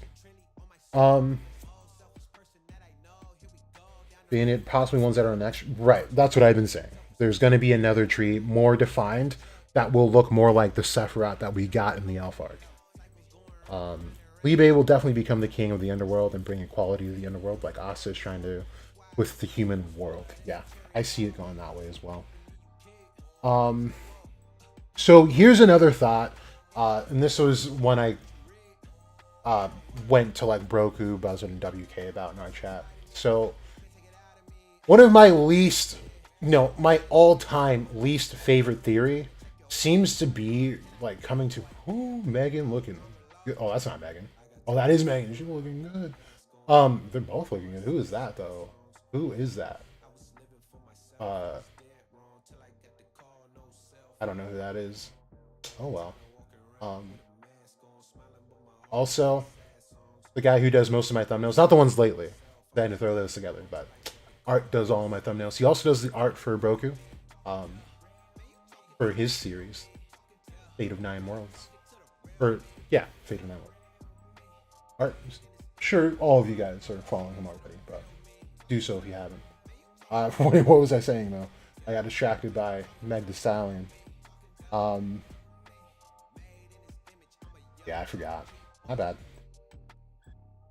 Oh. So the idea was that, so to go along with like the Fracciones idea is, and you know, like I said in the beginning, or not in the beginning, but a little while ago, how I believe that Liebe and his magic was separated during the Elf Massacre. It could be that, no, because that doesn't fall into the line. Okay, but anyway, here's the timeline of events though. Is that Lucida was 26 years old when around the time she had Asta, right? Asta's now currently 18. You tack on 9 months of, carrying Asta. You hit more of the mark of about 20 years, 19 to 20. Which is the length of time Astaroth has been missing from the Underworld. So, it could be that Astaroth, Asta is in fact, the incarnation of Astaroth. I hate that theory. Reason being is not that it doesn't make sense. It makes sense now. But this was being said well before, like, any information was being given on, like, Astaroth, the state of the Underworld even. And it was more so just because Asta's name was Asta. And I'd said that in, like, I think it was, like, my first or second video, was that I hate the idea because I hated it in Naruto, where Tobi was just a jumbled up version of Obito's real name. It was so stupid to me. So, not that it doesn't make sense. It makes more sense now. However, from what I've seen and heard, I've not seen anyone make the actual connection like that, other than just the name being there. Anyway, the idea is that the timeline does fall into Asta being a possible incarnation of Astaroth. So, the point is that if Lucius and Julius were going up a supreme devil in the devil binding ritual, they're not winning that fight. I'm sorry. No human's winning a fight against a king of hell. One of the kings of hell. Not happening. Because we saw what happened to a whole family of people, a whole tribe of people, that went up against a supreme that was not a king of hell. And that ended up horribly. So I don't believe that Lucius and Julius beat Astaroth in the traditional way. I believed, as Noct warned Asta, that if Liebe wins this, he will be taken over and they would both become this grotesque creature. That will just cause havoc and all that stuff, right? Because there had to be a point to him saying that, because we're not going to see it. But I think that's what happened, and Lucius, having soul magic, was able to beat Astaroth from the inside out. So then he's able to take 100% control over the devil's magic. Now, we don't know the state of, like, Noct's contract with his devils. We don't know what percentage it is. I will say it's probably not 100% though. And then also the way their contracts are made between the Triad and the Foss and Asta are just vastly different. So I'm thinking that if they gain 100% control, they were able to take the magic completely. And I believe that Julius is the one that had no magic at all. But Lucius did have magic. And the reason I say that is because Julius was able to acquire a grimoire of time magic. We know that devils can't get just grimoires. They would have to steal a 4-leaf and make it a 5-leaf to up their power. And they would have to really incarnate themselves. So I'm thinking with that 100% taken over, they gain all the magic. The body is just done. It's magicless now. So this would allow Astaroth to be able to incarnate his own body and bypass the rules of those seals that are there, just like Libe did when he was thrown through the seal and survived due to having no magic. So I'm almost, and you know what? Actually, that does fall in the same timeline, right? It just doesn't follow the whole licked in the sun thing and all that stuff. But we would have to know how time works in the Underworld. I'm sure it is different. But anyway, all of that still falls in line with Astaroth being gone for that long. So I'm wondering if, you know, somehow Astaroth was able to bifurcate himself, which he's said to do to mages and black magic, and be able to incarnate as a human with Lucida, and then as potentially Libe. I really hate the idea of Libe being the other half as well. I really hate, like, I forgot who came up with it, but it was so stupid to me. I hate it. But Asta being like one part, and then Libe's real name being Roth, I fucking hate so much. But there could be some flow to it. But it could be that's the case. Now, the points to some of the threads I'd been making about Astaroth is that Astaroth is a demon and a goddess, right? Oh, is that Deji hugging K? Oh, did KSI win? I hope he did. KSI is so dope. But shit, I gotta stop getting on these like squirrel brain tangents because I keep forgetting what I'm saying. What was I saying? Bifurcation, Asta Libe. Okay, but for Astaroth being a devil and a goddess, the goddess version of Astaroth is considered to be the Morning Star. While I'm just gonna look at Meg Thee Stallion, whoever this is, because they are fine as fuck. But I did it again. God damn it, you guys, you gotta stop me from doing this. Bifurcation, Asta Libe. Okay, Morningstar is the goddess Astarte, the female form of Astaroth. While Astaroth is the dark Venus, which is the evening star. So if they combine, you have the morning star and the evening star, you would get Lucifer and Jesus. So this goes back to another video that I had made a long time ago as well. I think it was in the same two sections of videos that I suggested you guys to watch. Where it talks about how Jesus and Lucifer are pretty much one and the same. They are the same in Gnosticism, or some sects of Gnosticism. Yeah. Because the lore of Lucifer came when they saw the morning star fall. The thing is, it didn't fall. It's a new season, and with the seasons change, that star just rises in the evening now. So when it came back up for the first time, they said, "Oh, this is God and His new Son. This is Jesus." So when in actuality, it's the same star and the same being. So them together, I think this was it right here. And the very first Kaiju number 8 video, I will go on record and say I think I made the first Kaiju number 8 video. Okay? So if anyone tries to claim that spot, tell them no. No. That was mine. I think. But it's a title I hold in my head. I'm the Hive leader. And it comes back this week. But anyway, so them together could actually be the Lucifer that I've been wanting to see.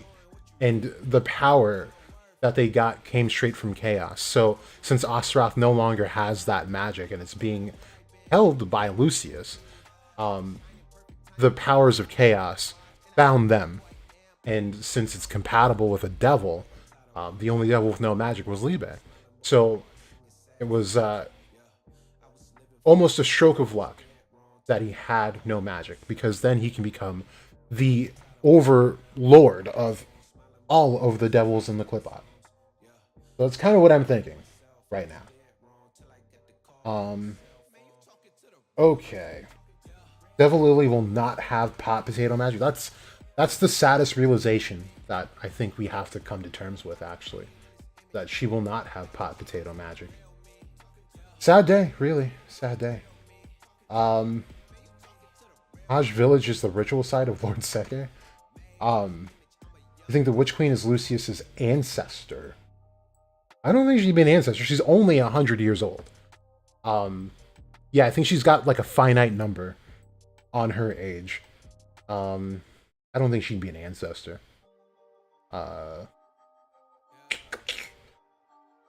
Okay, I think Xenon will betray Dante and Vonica to help. Yeah, that's kind of the idea. Helix, Sister Lily is Akira, and pledged a different name when joining the Sisterhood. Maybe Lucius will just make House Kira Paladins. Donatio, Sister Lily, Finesse, Augustus, Donatio fathers. Who's in jail? Donatio's father's dead. He killed him. But that's a cool theory nonetheless. Yeah, that is cool. You think lovers for Witch Queen? I think that'd be interesting. I really hate love stories in anime in general, but I think in this case it would be really cool. The Witch Queen and Lucius were shipped.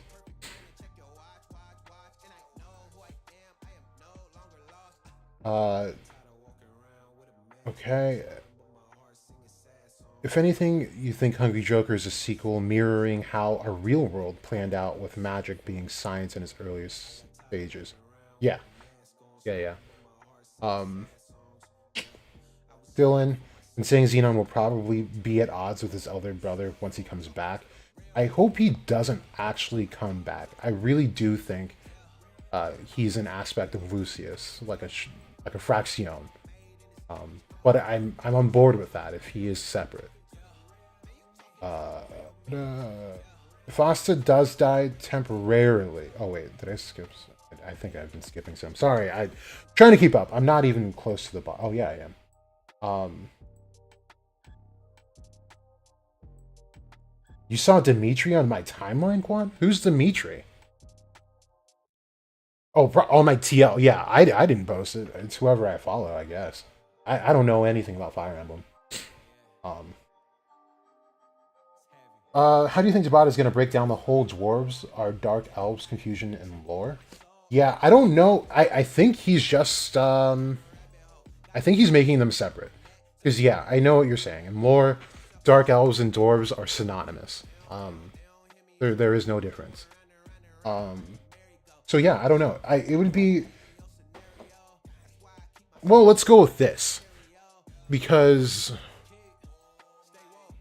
we have Charmy, and when she goes into her human form, and the wolf is released, her grimoire turns half dark and half of it stays the same.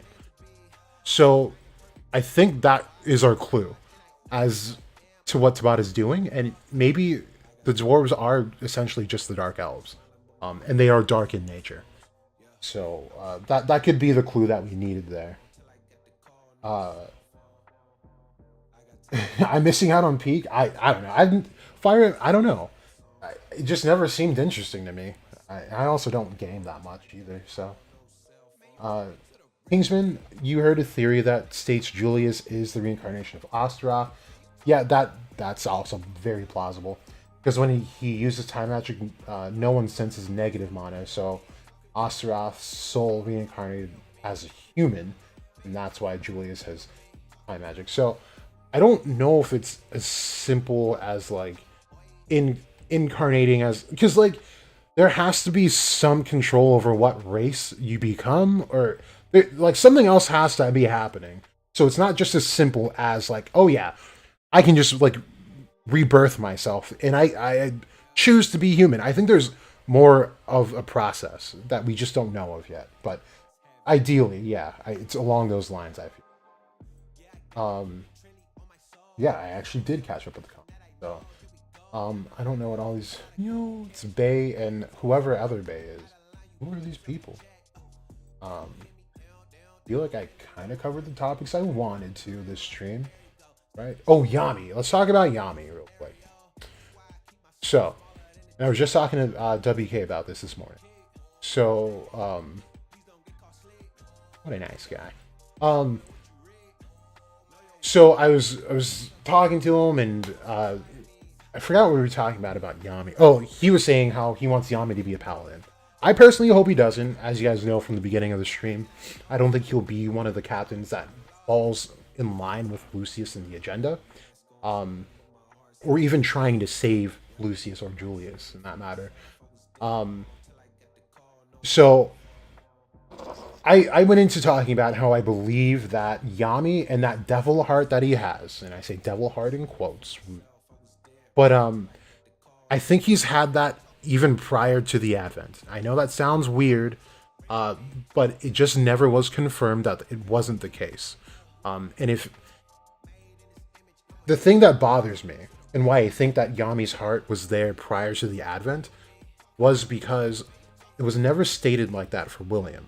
Albeit Gray never looked into his body or anything like that, but no one made a comment that like magic is flowing off of this guy. So what I'm thinking happened, and this goes in line with the whole bifurcation of the actual body and that body being incarnated into another vessel, and then the actual attribute being separated from that soul or body. So what I was thinking was that there was this really odd moment when Yami was a kid where he obtains his grimoire and he's visibly depressed at the fact that he has dark magic, as if he didn't expect it to be that. And that to me tells me that Yami was more than likely probably didn't have magic. He probably only had ki. Because think about this, right? You have magic, and he was sent out on a boat and got stranded, and he went fishing. There's probably applicable ways to use your magic to go fishing. So I'm thinking that what ends up happening is that Yami is more so the incarnation of Lucificus, while the power was only heightened toward the beginning of the Advent, meaning that when the first gate was lifted, then the stipulations of that gate was released, so all that magic was able to find him, and he's able to use it. And it's already been mentioned by Sharla that she questioned whether he was human at all or not, because of the size of the monozone that he set out against Zagrid. And again, every time, and Lily could be connected. I don't know. I don't know. I'll look at it in just a bit. But, sorry. I'm trying not to get sidetracked. Yeah, the first gate lifts the power being suppressed from the Underworld. So all the magic flowing off him makes sense. And the dark magic being the only magic of its kind is a big indicator as well. Because, again, the last time we saw someone that had had one-of-a-kind magic that was only related to a devil turned out to be, well, there you go, a devil user. So I don't think Yami is a devil user, though. I think he's an actual incarnation of Lucificus. And now that the Underworld has been kind of latched open, he can access that power more fully. But yeah. I think that's really all I wanted to talk about. Yami was using dark magic when he was with Noct when they were kids, I thought. They both had grimoires in that scenario. Oh yeah, that was the other part of your question. Yeah, they both had grimoires. Thought Yami joined the Magic Knights with Morgan after he got his grimoire. He did. So I'm saying that there's some level of bifurcation happening. So this is the idea of like higher level beings being able to exist in more than one place simultaneously. And then with the added factor of the relic being destroyed, we could even go as far to say that that magic probably found its home with Yami. Because it wasn't, it more than likely was not that devil in full form. So we would have to go with something more along those lines. So it would be interesting to see if there were any differences as far as after that relic was broken and Lucificus just kind of fades away. I don't think he just simply went back to the underworld because he wasn't there to begin with. He was in the relic. And that's only clear because Noct, with his devils, they explicitly say that they don't want to go back because if they do, they're not going to take it easy on them for siding with the human and going against them actively during the Advent.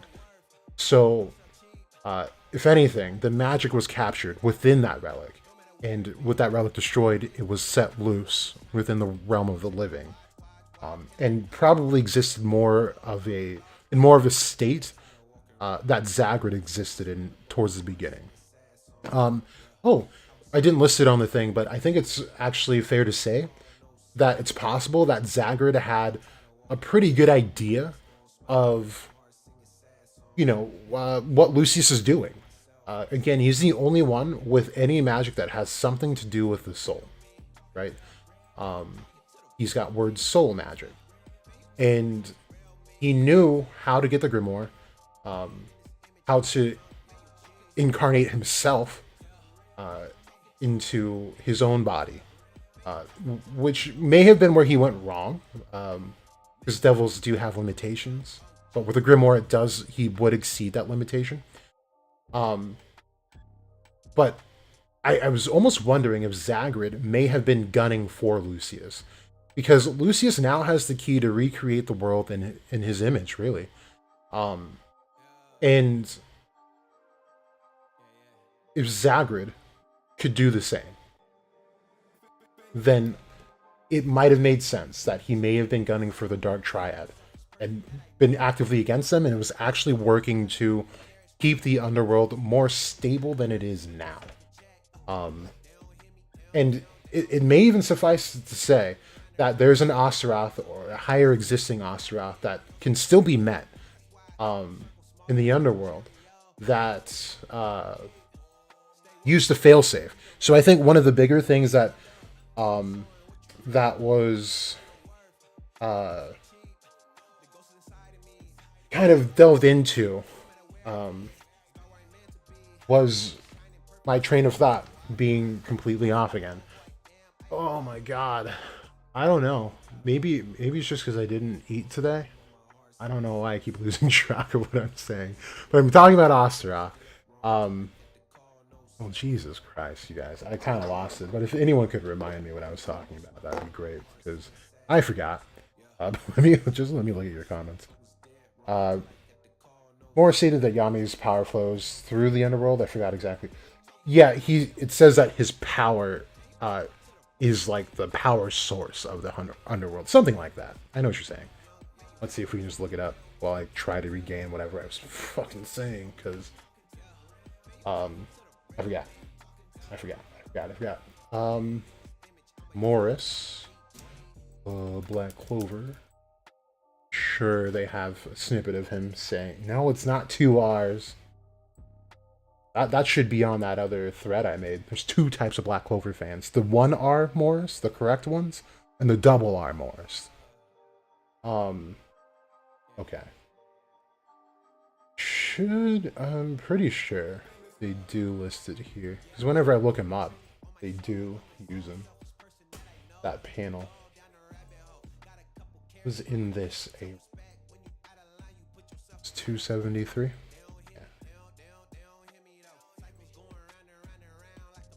Yeah.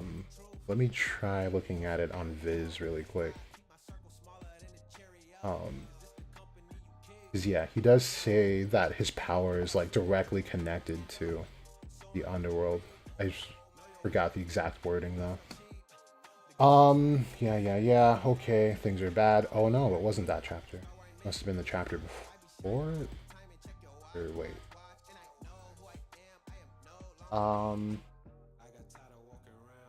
Yeah, it had to be the one before it. 272. Oh, it wasn't even that one, I don't think. Well, I don't know where he said it then. If you happen to remember the chapter, feel free to let me know. It was after 274. No, can't be. Yeah, could be. Wait. Where is it? Got the computer in 274. So 275 would have to be the one. So that's the plan. They're rushing in. Blah blah blah. Okay, great. There Leon is naked. Now she's fighting the demon. Still not it. Was it more towards when Morris was like active? Yeah, I don't remember. Yeah, I don't know where it is.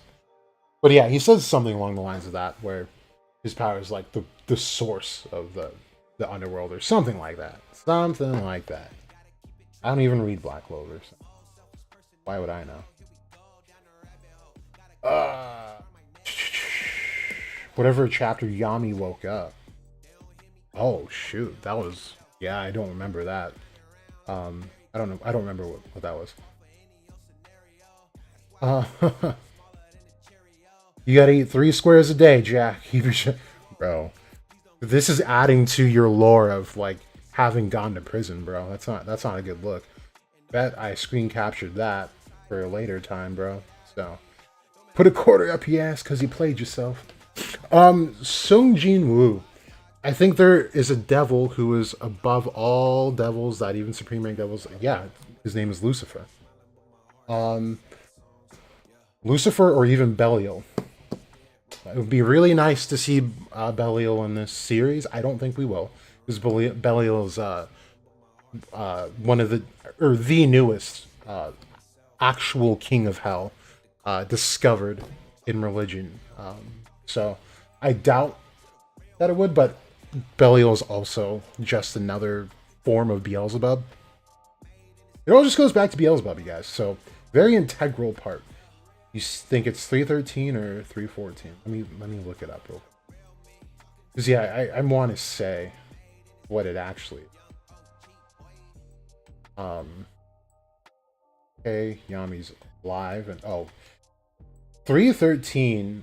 Oh, okay, yeah, this is it. So he says, dark magic magnificent. The power of the underworld dwells in your magic. So, yeah, that makes sense. That was also kind of another point WK and I were talking about earlier this afternoon, was like, it's kind of strange. So like in the Faustian legend, when he summons the devil, in Solomonic magic, and in the Grand Grimoire, you are hoping to summon Lucifuge Rofocal. However, it's stated that Lucifuge hardly ever does in-person transactions. He will send another demon, and it's more than likely always Osteroth, who also does go by Mephistos or Mephistopheles. Same. So, the fact that the Faust summoned knowingly, they summoned Lucificus, and not Osteroth, kind of puts a wrench in that whole legend. But the fact of the matter is that Osteroth just wasn't in the underworld even at that time. Because around that age, Asta was just a child, like literally 1 or 2 years old. So the next best thing would be the actual demon that overlooks all of the contracts made between devils, but in the Grand Grimoire also like spirits, like elementals, and anything less than an angel, you have to consult Lucifuge over. So the fact that they didn't do that means that they probably wanted Osteroth, and but Lucius got to him first. So the next best thing was, of course, Lucificus, which obviously didn't pan out well. because even in the Grand Grimoire it states you're going to need to be ready to kind of pay up something like right off the bat just to talk to him. It's like when you talk to like a big time lawyer, you're going to have to shell out like maybe a few grand just to consult with them. And then getting into the services is a whole nother beast. So I think that's what we were seeing, was that he was just collecting his dues. Like, if you want to talk to me, I'm down, but this is what I'm taking. So Nox may even be owed that little more of an interaction with Lucificus. But I don't know. It really depends on how our guy right here, Tabata, as it's correctly pronounced, and not Tabata, as people like RTL say it. I think he's like the only one. And there's like this other YouTuber I saw randomly like a year ago.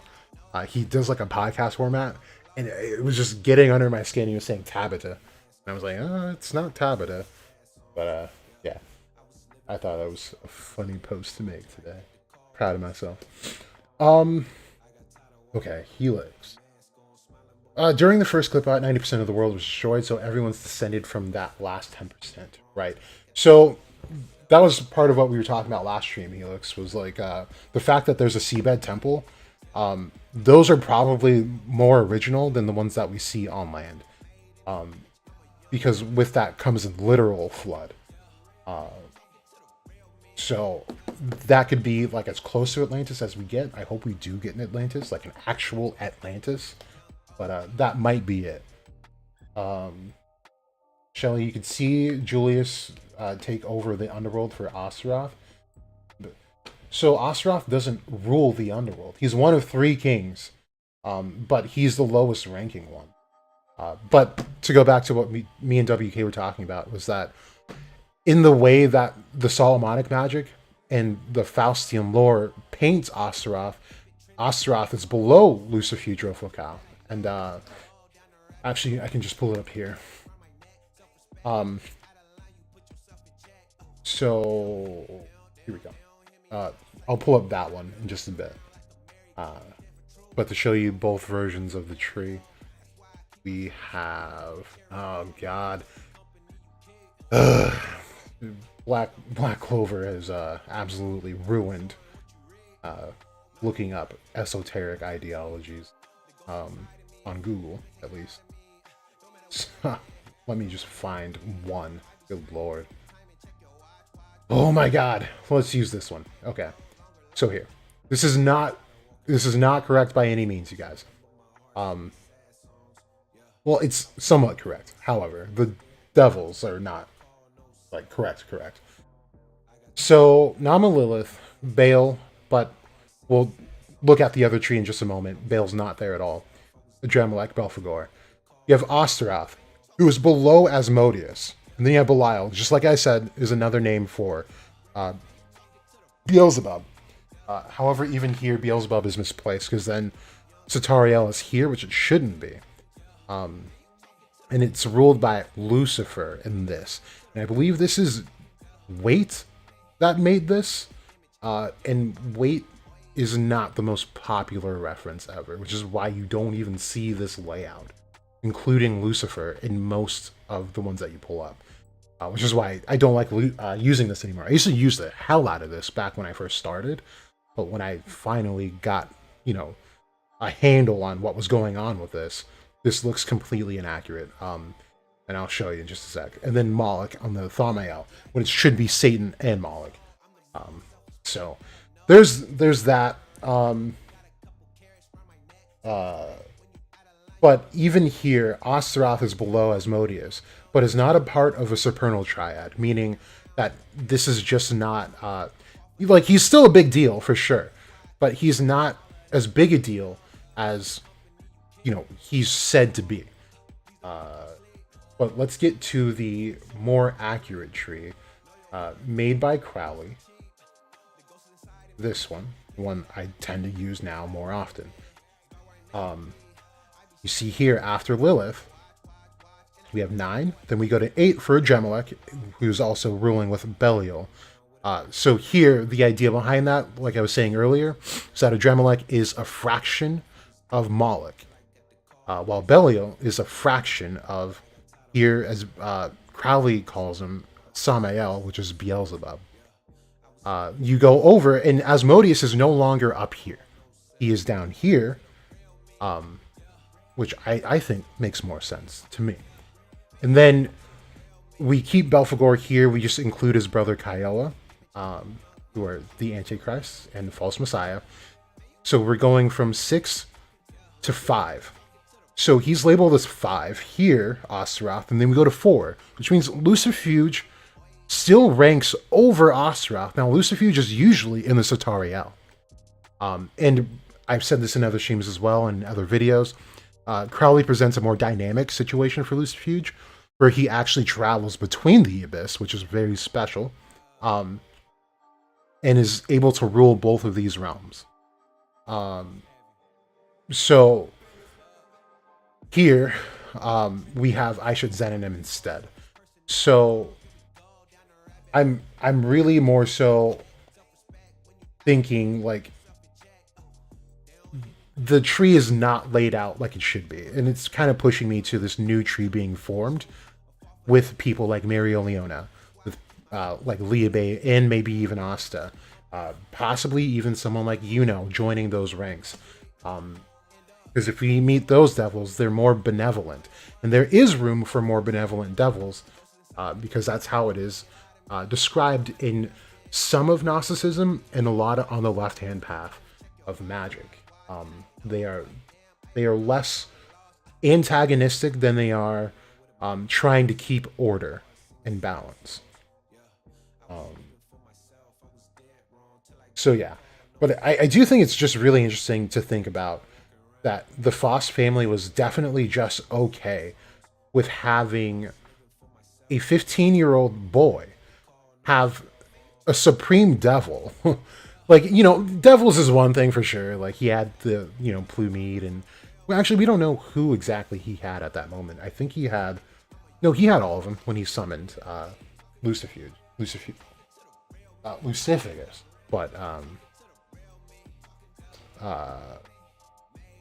just to think that the morals in that family were so bad, and they were willing to let a boy tamper with that kind of power, and to think that they went with Lucifuge, and just because Osteroth was unreachable is another thought, because Osteroth is one of the 3 kings of hells in its entirety. So to entrust that boy with something like that means they were really not looking out for the best of them. They were going to use him for something more. And I'm sure they were going to try and do what Lucius is doing now. So very interesting, events that happen with them. But yeah, Osteroth is not like the king. He looks like Kid Julius. You think so? I don't think so. He's got a very wide face. Works for Lucius and Julius. Could be connected to Zagrid. You think there's some full circle? Yeah, definitely. There is a full circle happening. And that's the point here. Because the point of like the Clopotic path of magic is that you celebrate duality by also coming into one. And it's perfectly illustrated in this one. This is actually a tattoo on my leg. Not this, like, it doesn't have all the symbols in it, but this layout with the 2 snakes as well. Mine looks way cooler, I'm not even gonna lie. But yeah, this is the path of the human. And this is the duality of human, where it's celebrated here, you weave in and out, but it's met here in contention. So it's also described as in Thomas Carlson's book, which I think this picture illustrates the best, is the point of Crosslore Ouroboros, which is the world snake that ends up biting its own tail.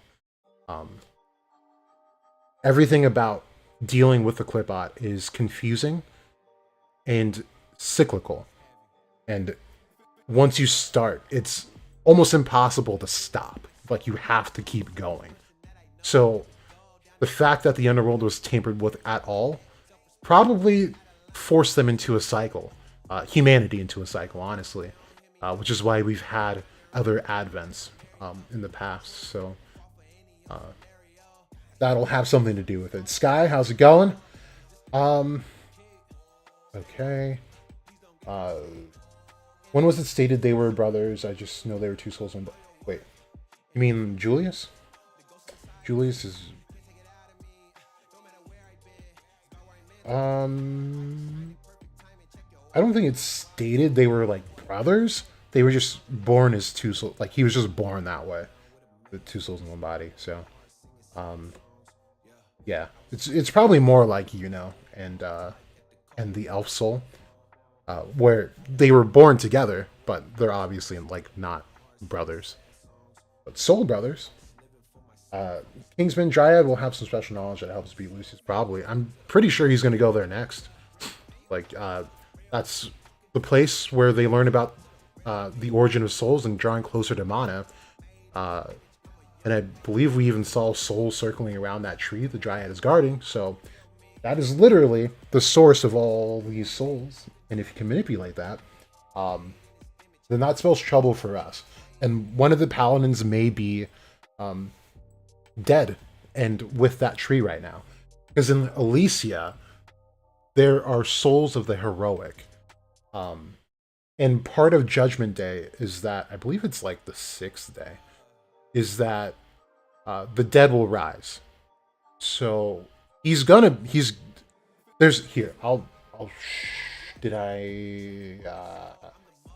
just post it on Twitter. No, with like no reference. No one's gonna know what I'm talking about except for you guys. But I was gonna make a theory talking about another potential to Lucius's magic. I don't think it's far from this still. I think qualities of this is going to be brought up, but it may not be just soul magic. I'll just put for streamer audio. You guys can look at it with me. So you guys have seen the thumbnail that I used, but I put a different title on it because Lucius had actually confirmed his magic. However, it does not mean that... Oh, dude, I always forget. Twitter app, Twitter computer are different. It does not mean it doesn't include other aspects of something else, another usage of it. So it was the original... Oh, no, I had actually fixed it where you can actually see the word necromancy. But anyway. Here's the... what I was thinking before he confirmed it was soul magic. So we talked about in the stream before 332 dropped, still in the hiatus, that Lucius is probably able to access what's called the Jinn state in Gnosticism. This means he's able to exist physically, but also on the astral realm. So think of it... I hate to do this, you guys, I'm sorry. But think of it as like Obito in Naruto, where someone throws a punch or any kind of technique at Obito, and he can phase through it. That, in a way, more describes what I'm saying here, because he's able to still interact with the physical realm, but he is intangible at the same time. That's not exactly how it worked for Obito, I understand that, but that's the closest I can get to make you guys understand, like, on a fundamental level. So the point to that is that this person who wrote about the Jinn state that I've talked about before, he actually has a book where he describes that he ends up purifying Belzebub, which might have more relevance now. I believe in that stream that I went over this, I was like, it's way out there. I might make it a video. I just might make it a thread. It might be worth a video now that we see like Beelzebub's power was purified. But that's the whole book and what it's about and the process of that. And it's this this author achieves the Jinn state so that he can contact Beelzebub and go to the Underworld itself and interact with him. And the reason why I said it was stupid too was because the guy was saying that he went out to like an actual bar with Beelzebub, and we're talking about a guy who died in like 1960 something, or like 19, maybe like even the 1950s. But like to go to an astral bar to like get in good, get a good rapport with Beelzebub, the Dark Lord, just seems so crazy to me. But a lot of religion just sounds crazy to me. Also. But that especially was just far fetched. But I'd have a beer with Beelzebub for sure, an astral beer. But that's the point of the astral magic part, because him being able to go directly in and out of the underworld says that he probably has achieved a state much like that, and it might be labeled as astral being, but in Gnosticism that is the Jinn state. Then the necromancy comes in. So necromancy has qualities of divination. So this is how some like tribes of people were able to peer into the future, gain more power, and raise the dead ultimately. And it's via the manipulation of their soul. So I'm thinking that this Judgment Day, on the 6th day, it's going to be leading up to the biggest battle, which will be the 7th day, of course. And the 6th day will be him reviving, maybe I've seen people say like reviving past Wizard Kings. That would be interesting. I think as we have it now, there's not a whole lot of room for that, just because we didn't get a full history of many of the Wizard Kings in Queens. So I don't know if I like that a lot, but to raise the dead, who else has died really? So it could be that for sure. But yeah, that was originally what the video was gonna be about, and it could hold some water still. Actually, I have the script up. Let's see if I can. There's some things in here that I'm forgetting to mention. Yeah, necromancy is death knowledge. Where in death the mage can find knowledge, right? The Asta mastermind theory, I like a lot. This in particular, I would love. Oh, sorry, I need to. There we go. We'll just look at it like this. I would love if Asta was more of a mastermind, like Eren Yeager is, and that he's counter planning and has been against Lucius. And if he's the incarnation of Astaroth, then the counter plan would be so cool in that aspect. So, just a thought, but also going into like the, what's his name? Yaldabaoth theory. Yaldabaoth is the one that rules over the angels and the archons, or demons, which I do like a lot. We talked about how it's possible, I thought for at least, that Lucius spoke with Liebe only when he stopped time. And Liebe could be more aligned with Lucius, since he doesn't like the devils in the Underworld anyway. The Ground's family. This was before the translations were all cleared up. Let's see. Blah, blah, blah. This is script, so a lot of filler talk in there. And we kind of talked about the twins. Like, it's pretty obvious throughout the series there were some failed portions of like, what Lucius was trying to achieve, what did achieve, like Fauna and Fauna, Asta Liebe. Asta and Liebe I don't think are failed actually, but just different examples of twins and like souls. The elf soul. Who else is out there? William and Patry. Those types of beings. So there's room for this idea of bifurcation happening. Right. Okay. Oh, okay. So they do talk about in Judaism that necromancy is called bone conjurers, which is really cool because we do have a bone mage who's directly related to the mage that is running amok right now. Let's see.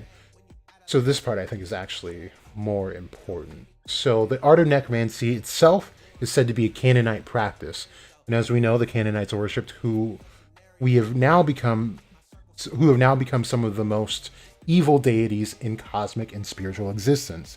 beings such as Beelzebub, Adremelech, and Moloch. Very true. And Beelzebub and Adremelech being active participants in this series right now says a lot. So there is that. And especially in the left-hand path of magic, you have to die to meet Beelzebub. So that's a thing. Okay, several purposes of necromancy was receiving divinations. The necromancer could contact the dead spiritually to receive information about the past, present, and future. We know that Lucius seems to have in-depth knowledge about how things were, have been, and will be, but Asta is nowhere in that vision, supposedly. This is not to suggest that Lucius or Julius will have not gotten their divinations from Astaroth, but there are a few other things that necromancy allows the user to do that oddly point to Lucius' potential magic. Necromancy is meant to mean death knowledge. This means that the practitioner seeks knowledge through death and the dead. An important point within the context of Black Clover is that Julius literally died, and when he came back, he seemed to have seen events far into the future. Prior to this, there is no clear evidence that Julius was capable of divinations into that distant future, but instead on a lesser scale, where he can peer maybe some seconds into the future, which he used to predict Patri's movements. It's important to realize this because if Julius were capable of seeing far into the future at that point, then him attempting to capture Patri would have been a massively futile attempt to change what cannot be changed, or trying to change fate. He would have known that he would die in that battle. To cover all potential scenarios, we could also say that it is Lucius who has the more mastered application of divination, and not so much Julius. It is possible that Lucius knew Julius would die there, while Julius himself would not have known until it was too late. Julius's death was more than likely necessary for him to manifest down the road. So I kind of stopped that script. There's, of course, much more, but as things keep going, I'll keep adding to it, but I don't think I'll make this into an actual video. But just a knowledge to keep in the back of our heads, I think, moving forward. Kingsman, you need to see the Dryad fight. Yeah, that'd be cool. We don't know what she can do. Byron, Lucius is literally bringing about revelations if he isn't inspired by Jesus, the Antichrist. I don't know who is. He's definitely more so inspired by the Antichrist, in my opinion. Jesus is more like Asta. And then, yeah, the link I got. And then Kingsman, Lucius may achieve what Mario Leona failed to do and get close to Mana using it. Well, so my question to that is, what is the point, right? Because if we just stop there, like, he's as close to Mana as he can get already. He's got all the Mana in the world and the Underworld. Like, so, like, what would it do?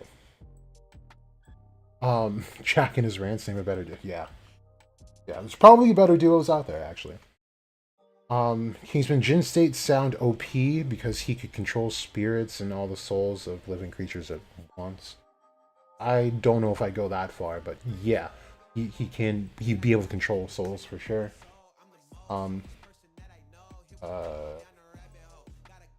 You hope not what? I don't know. Songjin, imagine if Asta's mom was a fighter with her OP ability. I'm sure there's more that she has done for Asta that we don't know about yet. Because it'd be a real shame if Lucida's story was just that. She does have a really cool power. Very niche. D2, at this point, who do you think is the most prepared for Lucius? Okay, so I never got into the clickbait thumbnail, so check it out. We do have several ways we can maybe combat. Oh, why did I go right below it? Anyway, several ways we can combat Lucius. Raya, I believe, is one of them. The issue with it is that can Raya reach Lucius's grimoire without dying or turning? So that is more the issue. However, if Raya is accompanied by, a party of fighters, it is more likely that he could make that connection. Now, here's the thing that I think would be interesting. Say they fight with Lucius. We have the elves on the front, possibly even there, with maybe even William, who knows. And the point to the battle is to make sure that Raya gets to the grimoire. Now, Lucius has how many grimoires? 2. And I thought it'd be kind of cool that if when he's not using time magic, which means he's using his own grimoire, that the magic goes back to Osteroth in the Underworld. Because we have to acknowledge that he still has to be alive somehow, some way. Because he's got the mark on his head, which signifies that there's a contract in place still. So when he's not using that power, it'd be cool if it goes back to Osteroth, and it kind of leaves this opening, right? To kind of land a blow. So if Raya does make contact or gets close to, he can change the grimoire, but he would get the other magic. So I think the one that he would want to avoid is Raya obtaining the soul magic, because then he could just change people right on back, right? I mean, that's kind of the idea I'm getting. And but should Raya get time magic, it wouldn't be to the scale of Astaroth. However, it would be very helpful in some cases or another. However, with Lucius having gravity magic on top of time magic, not only can he expand on the time magic and make much more complex spells off of it, he can just obliterate time altogether with just gravity, or even time against time. So even if Raya did get time magic, it wouldn't be beneficial against Lucius, in my opinion. But I think there is some validity to saying that should he get the chance to touch the Soul Grimoire, that he could directly counteract this. So Raya could be a big proponent to the success of the humans moving forward, which would be really cool. You know, seeing how the elves wanted to destroy humans, it'd be very nice to see the connection and the bridge be rebuilt. Because remember, Raya was saying that, like, when going up against Asta, that he really wishes they could have been friends, and that there were more people like him.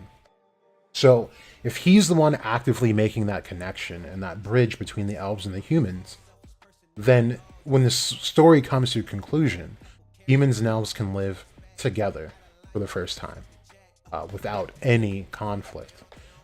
I think that'd be very special. So along with the Demon Destroyer Sword, Raya could be one of those answers to our Lucius problem right now. You think, Shelly, you think the Earth Spirit could be the mastermind of it all? I would say I personally hard disagree. Beelzebub is labeled as an Earth Spirit. The Earth Spirit also is dark in nature, as described as by Cornelius Agrippa. But as far as elementals, like, I don't think it would be the mastermind. But I don't think it's impossible that some people have suggested that Lucius already has the Earth Spirit. I think it could be possible, because what we see is essentially like a saint stage. So I'm wondering if that's what it is, but I doubt it. I really do. I think the Earth Spirit makes more sense if it's not already in the Underworld somewhere, or is not just Beelzebub. Then I would default to Libe being the fallen form of Sandalphon, the angel, who was also considered the Earth Spirit. That's what I would go by. The chapter Tabata's name Undying Body can be seen in new light thanks to especially the color page. Kingsman, speaking of divinations, the Witch Queen says she's capable of... Right, she is. Connection between her and Lucius? Absolutely. Kingsman, do you think there's connection between Witch's Force and Elysium? No, not at all. I don't believe so, at least. If Asta's Astaroth, I think he has inferred Lucius's plan from proceeding, but I think Lucius has punished him for it. And magic. I'm not quite clear on what you're trying to say there, shall we? Shadow, don't know if this has come up before, but I found it cool that in Lucius's angelic form, he has similar markings around his body and face. Yeah, he does. Who should be a fallen angel? Yeah, he does. Absolutely. I'm thinking that she was a failed experiment to create a paladin with using... Who? Sita? I don't know about that. D2, do you still believe Lucius isn't going to be the final antagonist of this series? If not, who?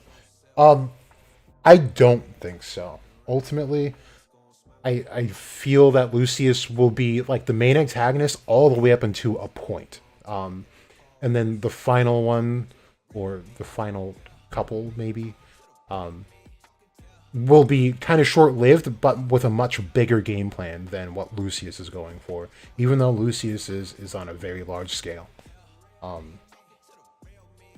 It really depends on where Tabata is going with it. So he has some very strong ties to like Gnosticism, which is why I came up with the Austin Liebe being the Yaldabaoth of the series, which is only found really in Gnosticism.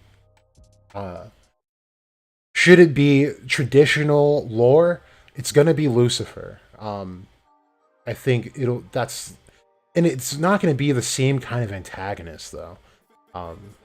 So it'll be different. I think what Tabata is doing is very unique, but to say Lucius is the final antagonist, I don't think he will be. And kind of taken along the lines of like Bleach, where we thought Aizen would be the final antagonist, where he's not. He was actually very small compared to like Ewok, who was literally God, not universe. So I think it's more along that sort of schematic in this series. Who can defeat Lucius? Raya. With he can counteract Lucius. We don't know also like the stipulations of sacred magic. So we know like humans can die by like a strong gust of wind, you know, or illness or something fickle like that. Or demons don't have that. They don't get sick.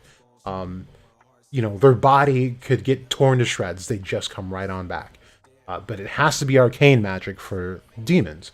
So for sacred magic, I wonder if it's different. And the sources of killing them is different. I'd imagine so, but if it isn't, then anyone can kill Lucy. It's just a matter of who can get past gravity, time, and literally everything else he can do. So that's more of the issue, I feel. I believe Lucius will see the elves as a threat and tries to commit genocide because they are said to be close to divinity and holiness. So I talked about that last stream as well. I think he'll turn them into devils, and with them being close to divinity, they would be qualified to be supreme devils, and then he could steal their cores. And that in turn could also solve the issue of the Paladin problem, being that he's gonna ultimately probably make 12, but then there are not 12 devils in the Underworld currently, or there has also never been 12 devils in the Underworld. Supreme devils. So that would cover 3 of them. 3 hearts, so with the 5, that's 8. So he's already made Lily, so he's got 7 if he tries to turn them into Supreme Devils. And maybe he can do 2 more with the hybrid kids, but we don't know how hybrids work with this whole soul-changing schematic, so we have to be on the lookout for that sort of stuff. Lucy's about to run Lightboy's fate. Who's Lightboy? Patry? Anyone can run Patry's fate right now. He's no Grimoire. What are some flaws in Lucius' philosophy? I mean, everything, right? That was the idea behind my post yesterday. I guess that might be cool to look at, because there are some other things I didn't mention in that thread that are also pretty cool to look at. So, okay. So, let's look at this.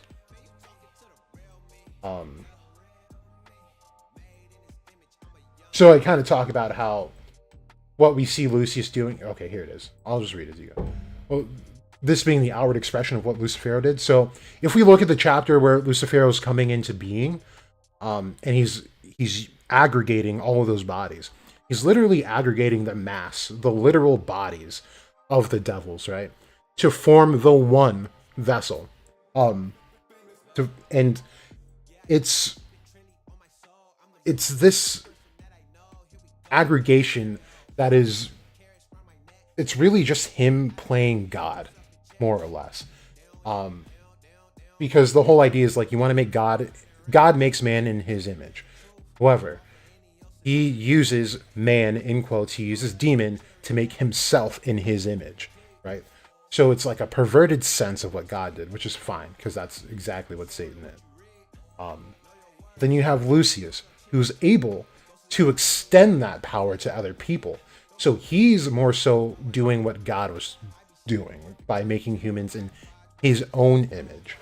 Of course, this is a lesser being here, but it's fundamentally different. However, the flaw to this is that the intention of God making man in his image was not to make us equal to him or her, whatever we want to go with, but it was the intention to make beings that were able to act on free will, because that is something that no other being prior to humans had except for Lucifer, and we saw how that turned out for him. So the issue more so is that by not letting people exist as they are and trying to change their state into something greater when they're already great in the respect that they can evolve and they can make their own choices, is a flaw in and of itself. So this is where I get into it. It's just like all for one versus one for all, but one, because he doesn't want Asta there. Except both extremes are bad. You can't have one or the other. You have to have both. That's why you only see the trees connected, because that's what's needed for balance. So this is the exact struggle in religion. Neither of those extremes allow for true freedom. People aren't made equally, but the beauty of life is struggling to be the best you can possibly be.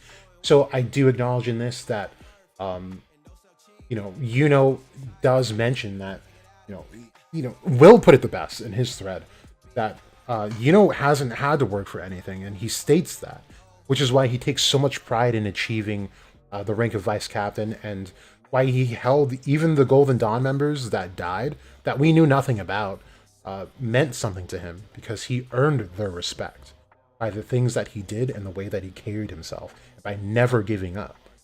So, and while he did that, Asta was the completely different side of the coin. No magic, no blessings whatsoever. He got there by pulling himself up by his own bootstraps and more, and got to the same level that Yuno got to. Grand Magic Knight, acknowledged by all the captains and most of the people. So, that in and of itself is the theme of the story, where you don't need to be blessed with the finest things in life. You don't need a golden spoon.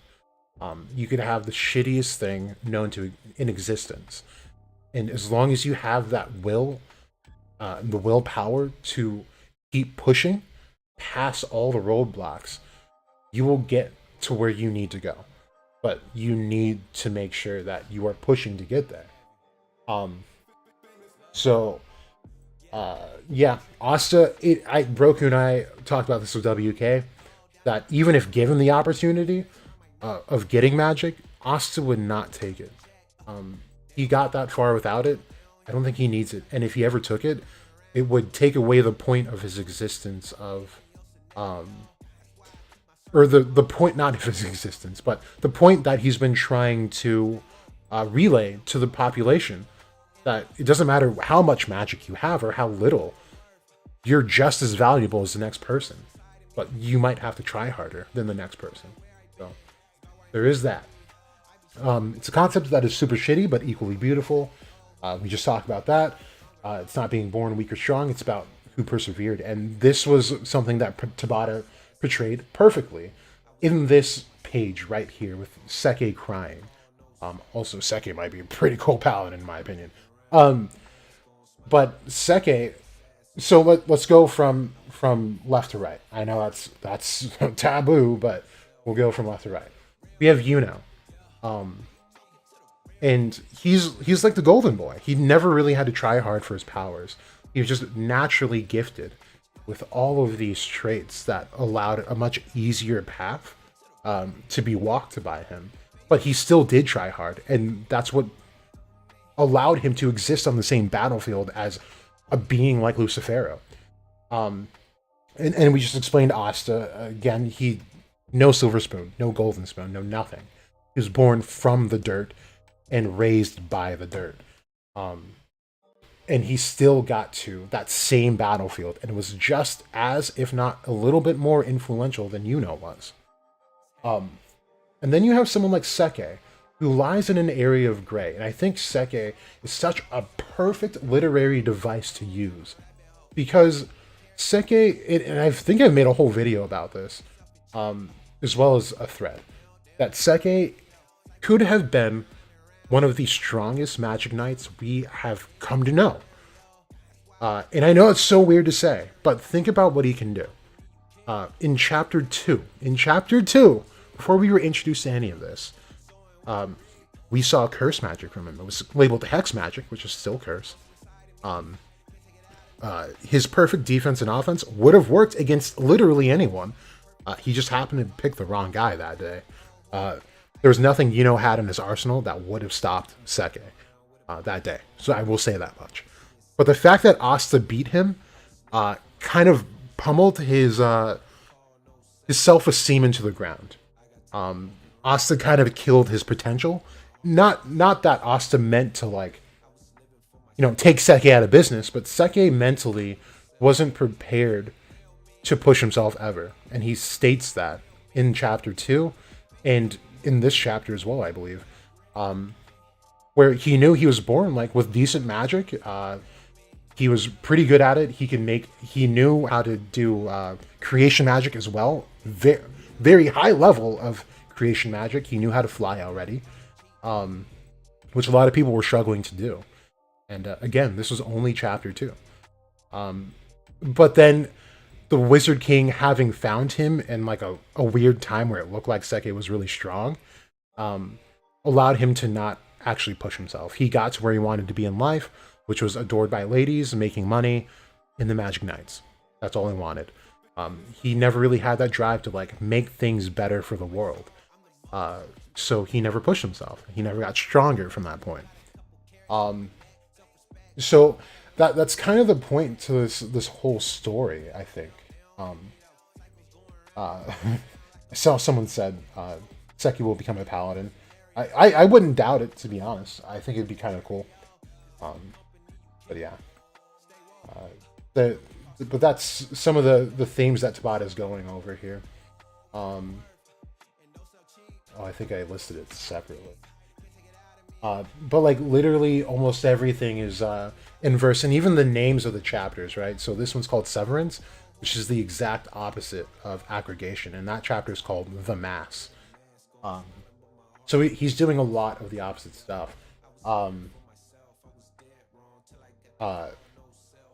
I like how Lucius is also kind of in this position where Asta would have preferred to be in, right? Remember, Asta was like chugging all those like Moguro juice and all that stuff to get magic. He wanted all the magic in the world that he could get, and then wanted to marry Sister Lily. Now, not to say Lily and Lucius are married, but Lily is aligning with Lucius. She's kind of fucking with him more than she ever fucked with Asta, to be honest with you. But that's because Lucius made it that way. And it's kind of sad, but also kind of cool in a way that this arc is starting out completely against Asta, just like the world started out against Asta. Again, him having no magic, even though he came this far with no magic, it is still the thing holding him back. And this is the cyclical nature of this series. And it's something that Asta can never escape. And again, I don't think it's something he wants to escape. Vanessa Fate Magic will be natural enemy of Lucius's magic. She just needs a lot of mana. I don't know, man. She doesn't have a ton of like mana storage, to be honest. I think she's good. Last time we caught up with her, she was only good for like maybe 3 or 4 hits with Rouge, and then that was it. And even then, it has to be people that she's emotionally attached to. So if he makes a Paladin out of someone like, I don't know, like Seke, she's got no attachment to Seke. They haven't even interacted since that they went to the black market. That was like chapter 30 or something. So it really wouldn't. I don't think she would be. However, the highest application of her magic, absolutely, yeah. I think they'd have to consult the Witch Queen, but they'd be. This was in my Lucius Master Plan video. You guys got to watch it, but it's. I think they might find themselves trying to consult the Witch Queen again. And the initial meeting of Vanessa was not the divination that she originally received of Vanessa coming back to her, but instead coming back to her in this arc, and the Witch Queen successfully nabbing her and her power, and that's when we see that they're kind of screwed on all ends, no matter what. Because when they suck out the Witch Queen for help, they actually got it the first time. For the second time, they won't get it. And it might turn out that she's actually aligned with Lucius. Do you think Adremalek will turn out to be the final boss? No. I don't think so. But I do think Nate had said something to me on here. We had a little mini discussion about what happened in the spoilers. And I forgot exactly what he said, but we'll kind of look at that conversation. This was a good one. Nate has some pretty good ideas. Blow this somewhere.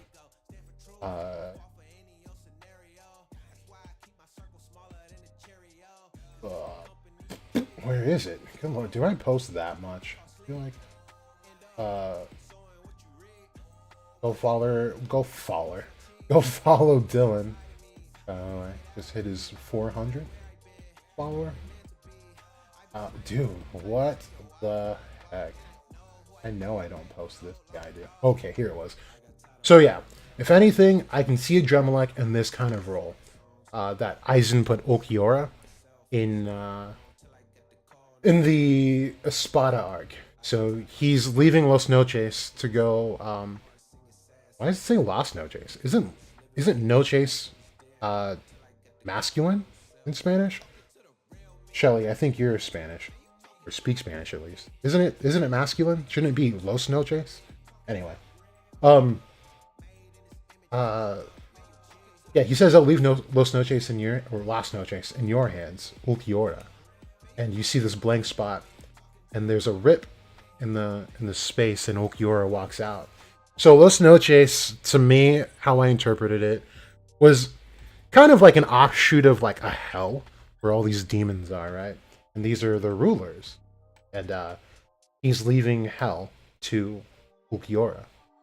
So I think it'd be really cool to have Adremalek be the one kind of, making sure everything is going according to plan in the Underworld. However, I find it very unlikely, because he could have killed Austin himself without Lucius having to do that.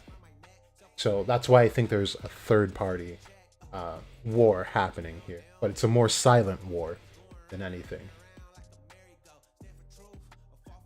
Okay. So what did we start out with here?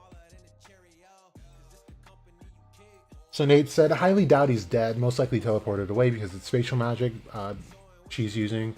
Either that or and Finral intervened. Oh yeah, this is where I said, I could definitely see Finral intervening here and hiding Asta away with a few others who know of his death. All they have to do is get him to Charmy at this point and make sure he stays far from Lucius while they all come up with a game plan, which I think still could be valid.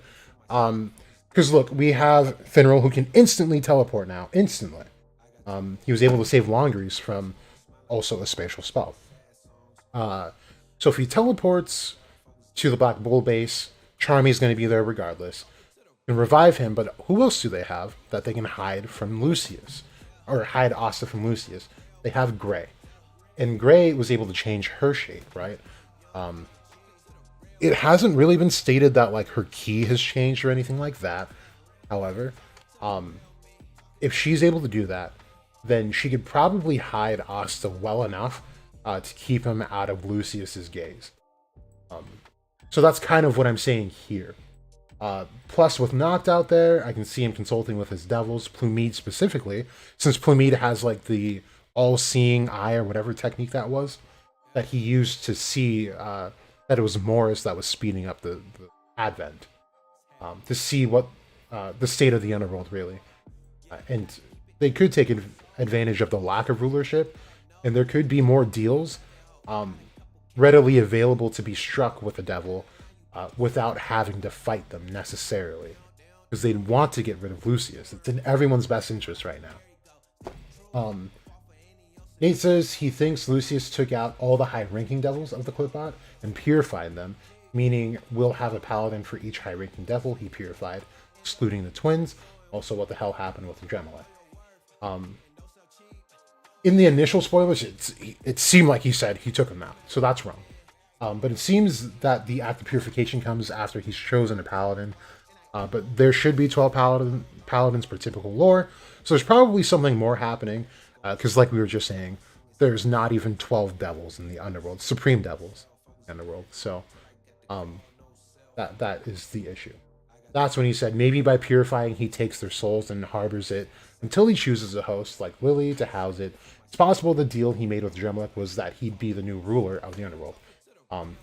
Right.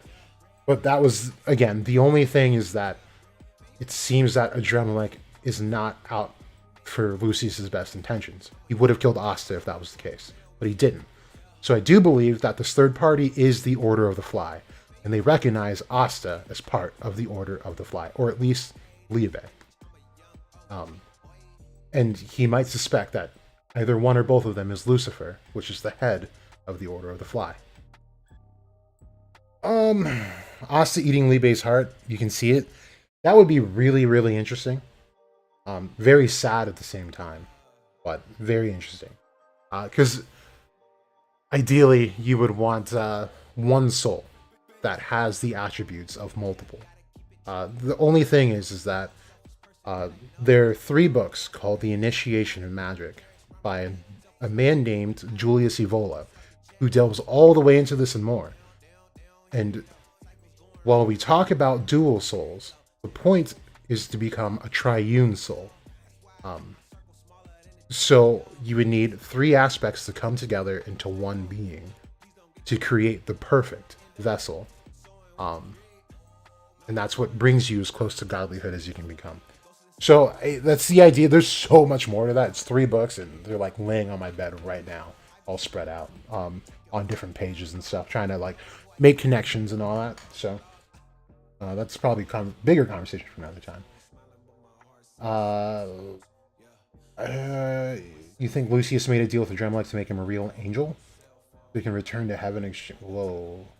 I don't know about that one. Samuel, when Lucius say he said it in this chapter, if you're asking me. I don't know if you're asking someone in the chat.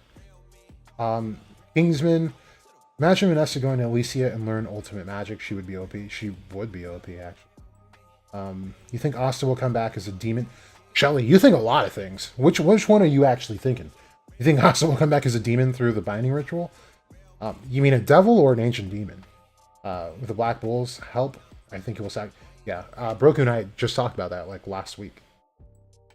I've also talked about that before. That was an early video too. Of making a contract with Asta. I don't think it's going to happen, but I have gone over that before. Just trying to put you guys on point to like some of the earlier videos, because these have a lot of like gems. To be honest with you, I find myself kind of going back to the videos. It might have been in this one, The True Purpose of Grimoires. Either that or The Truth About Clipbot and Asta's Disciples. Yeah, one of those two. I would go to. It's not gotta be up here, but yeah. That's been a thing for a while. Faux show. Shelly, you're not Spanish, but I like to use the Spanish translator to have a good conversation. Oh, I see. Okay, I see. But other than that, you guys, I've got nothing else, so I'll probably end the stream. But I did want to bring this to you guys. So, um, if any of you are curious about reading more on this stuff, here's one of the things, one of the sources that I personally have, and just kind of showing you how to use it. So, this is the link up here, of course, and this is the full online version of a book that I have that I've referenced quite a bit to make a lot of my videos. So if you're ever interested in that, this is it. And if you're looking for something specific, just use the search function, of course. Type in the name. You'll see I typed in Osteroth, and you'll see this is page 38, third part. Page 67, he's mentioned, 68, 94, all of it. So, so you guys can do your own research and develop your ideas, because I see that a lot of you have your ideas. I do see that for the most part, some ideas are less fleshed out. So I thought it might be a good idea to give you guys the, a pretty good source. Now, it's not the only source I use. It is one of my primary ones, because what the source does is cross the lore for you. So I love Thomas Carlson for that matter. And you'll see things in here that I've mentioned in all my other videos, like the Temple of the Black Light. That's a literal video. The Outer Tree. That's a literal video. Adam Belial. Literal video. Sparks of the Citrat. Again, videos. The Clipbot and the Shekinah. Talked about that. Every time I talk about Magicula, I'm talking about the Shekinah. Page 75. Go read about that. So it's got literally everything. Solomonian magic. It's got the Goetian magic. Everything. So it's of course condensed, so it's not as detailed as I tend to get. But yeah, and like this, evil comes from the north. I got that from this book. So definitely recommend, if you're interested in that and you're trying to develop your ideas, read about this. And whatever you're trying to find. I will say, one of my mistakes earlier on was just trying to skim through, like, okay, this is what's happening, so I'm going to search up Osteroth. Boom. Okay, now I know everything about Osteroth. You don't. I would suggest actually reading this whole thing from front page to the back page, because there are concepts that you need to get familiar with to be able to understand some of these later things that he talks about. So I would definitely recommend not rushing this source at all. Thomas Carlson is a very reputable source as well.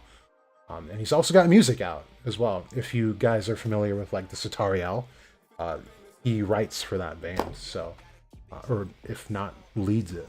One of them. But yeah, just thought I'd put it up here for you guys. But yeah, other than that, thank you guys for tuning in. You can find me on Twitter or on here. I'll say it again because I see that I'm getting messages. I just don't check them, because all of the messages that I get just like give me anxiety. So unless we talk on a regular basis already, I more than likely won't open it. And I also just don't get notifications anyway. So even if I do and you get a response, it's going to be like days later. So I'd recommend commenting here on YouTube.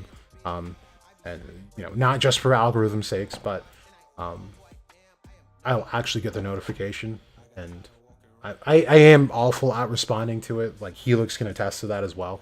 But I do try a bit harder to keep up with YouTube. So there is that. But yeah, if you have comments, concerns, death threats, send them to the comment section here. And then yeah, I'll catch you guys in the next video. Maybe tomorrow I'll go live if anything changes in the translations or the art itself that makes me think of something else. But yeah, this has been Jack Oates, the GOAT. You either know or you don't.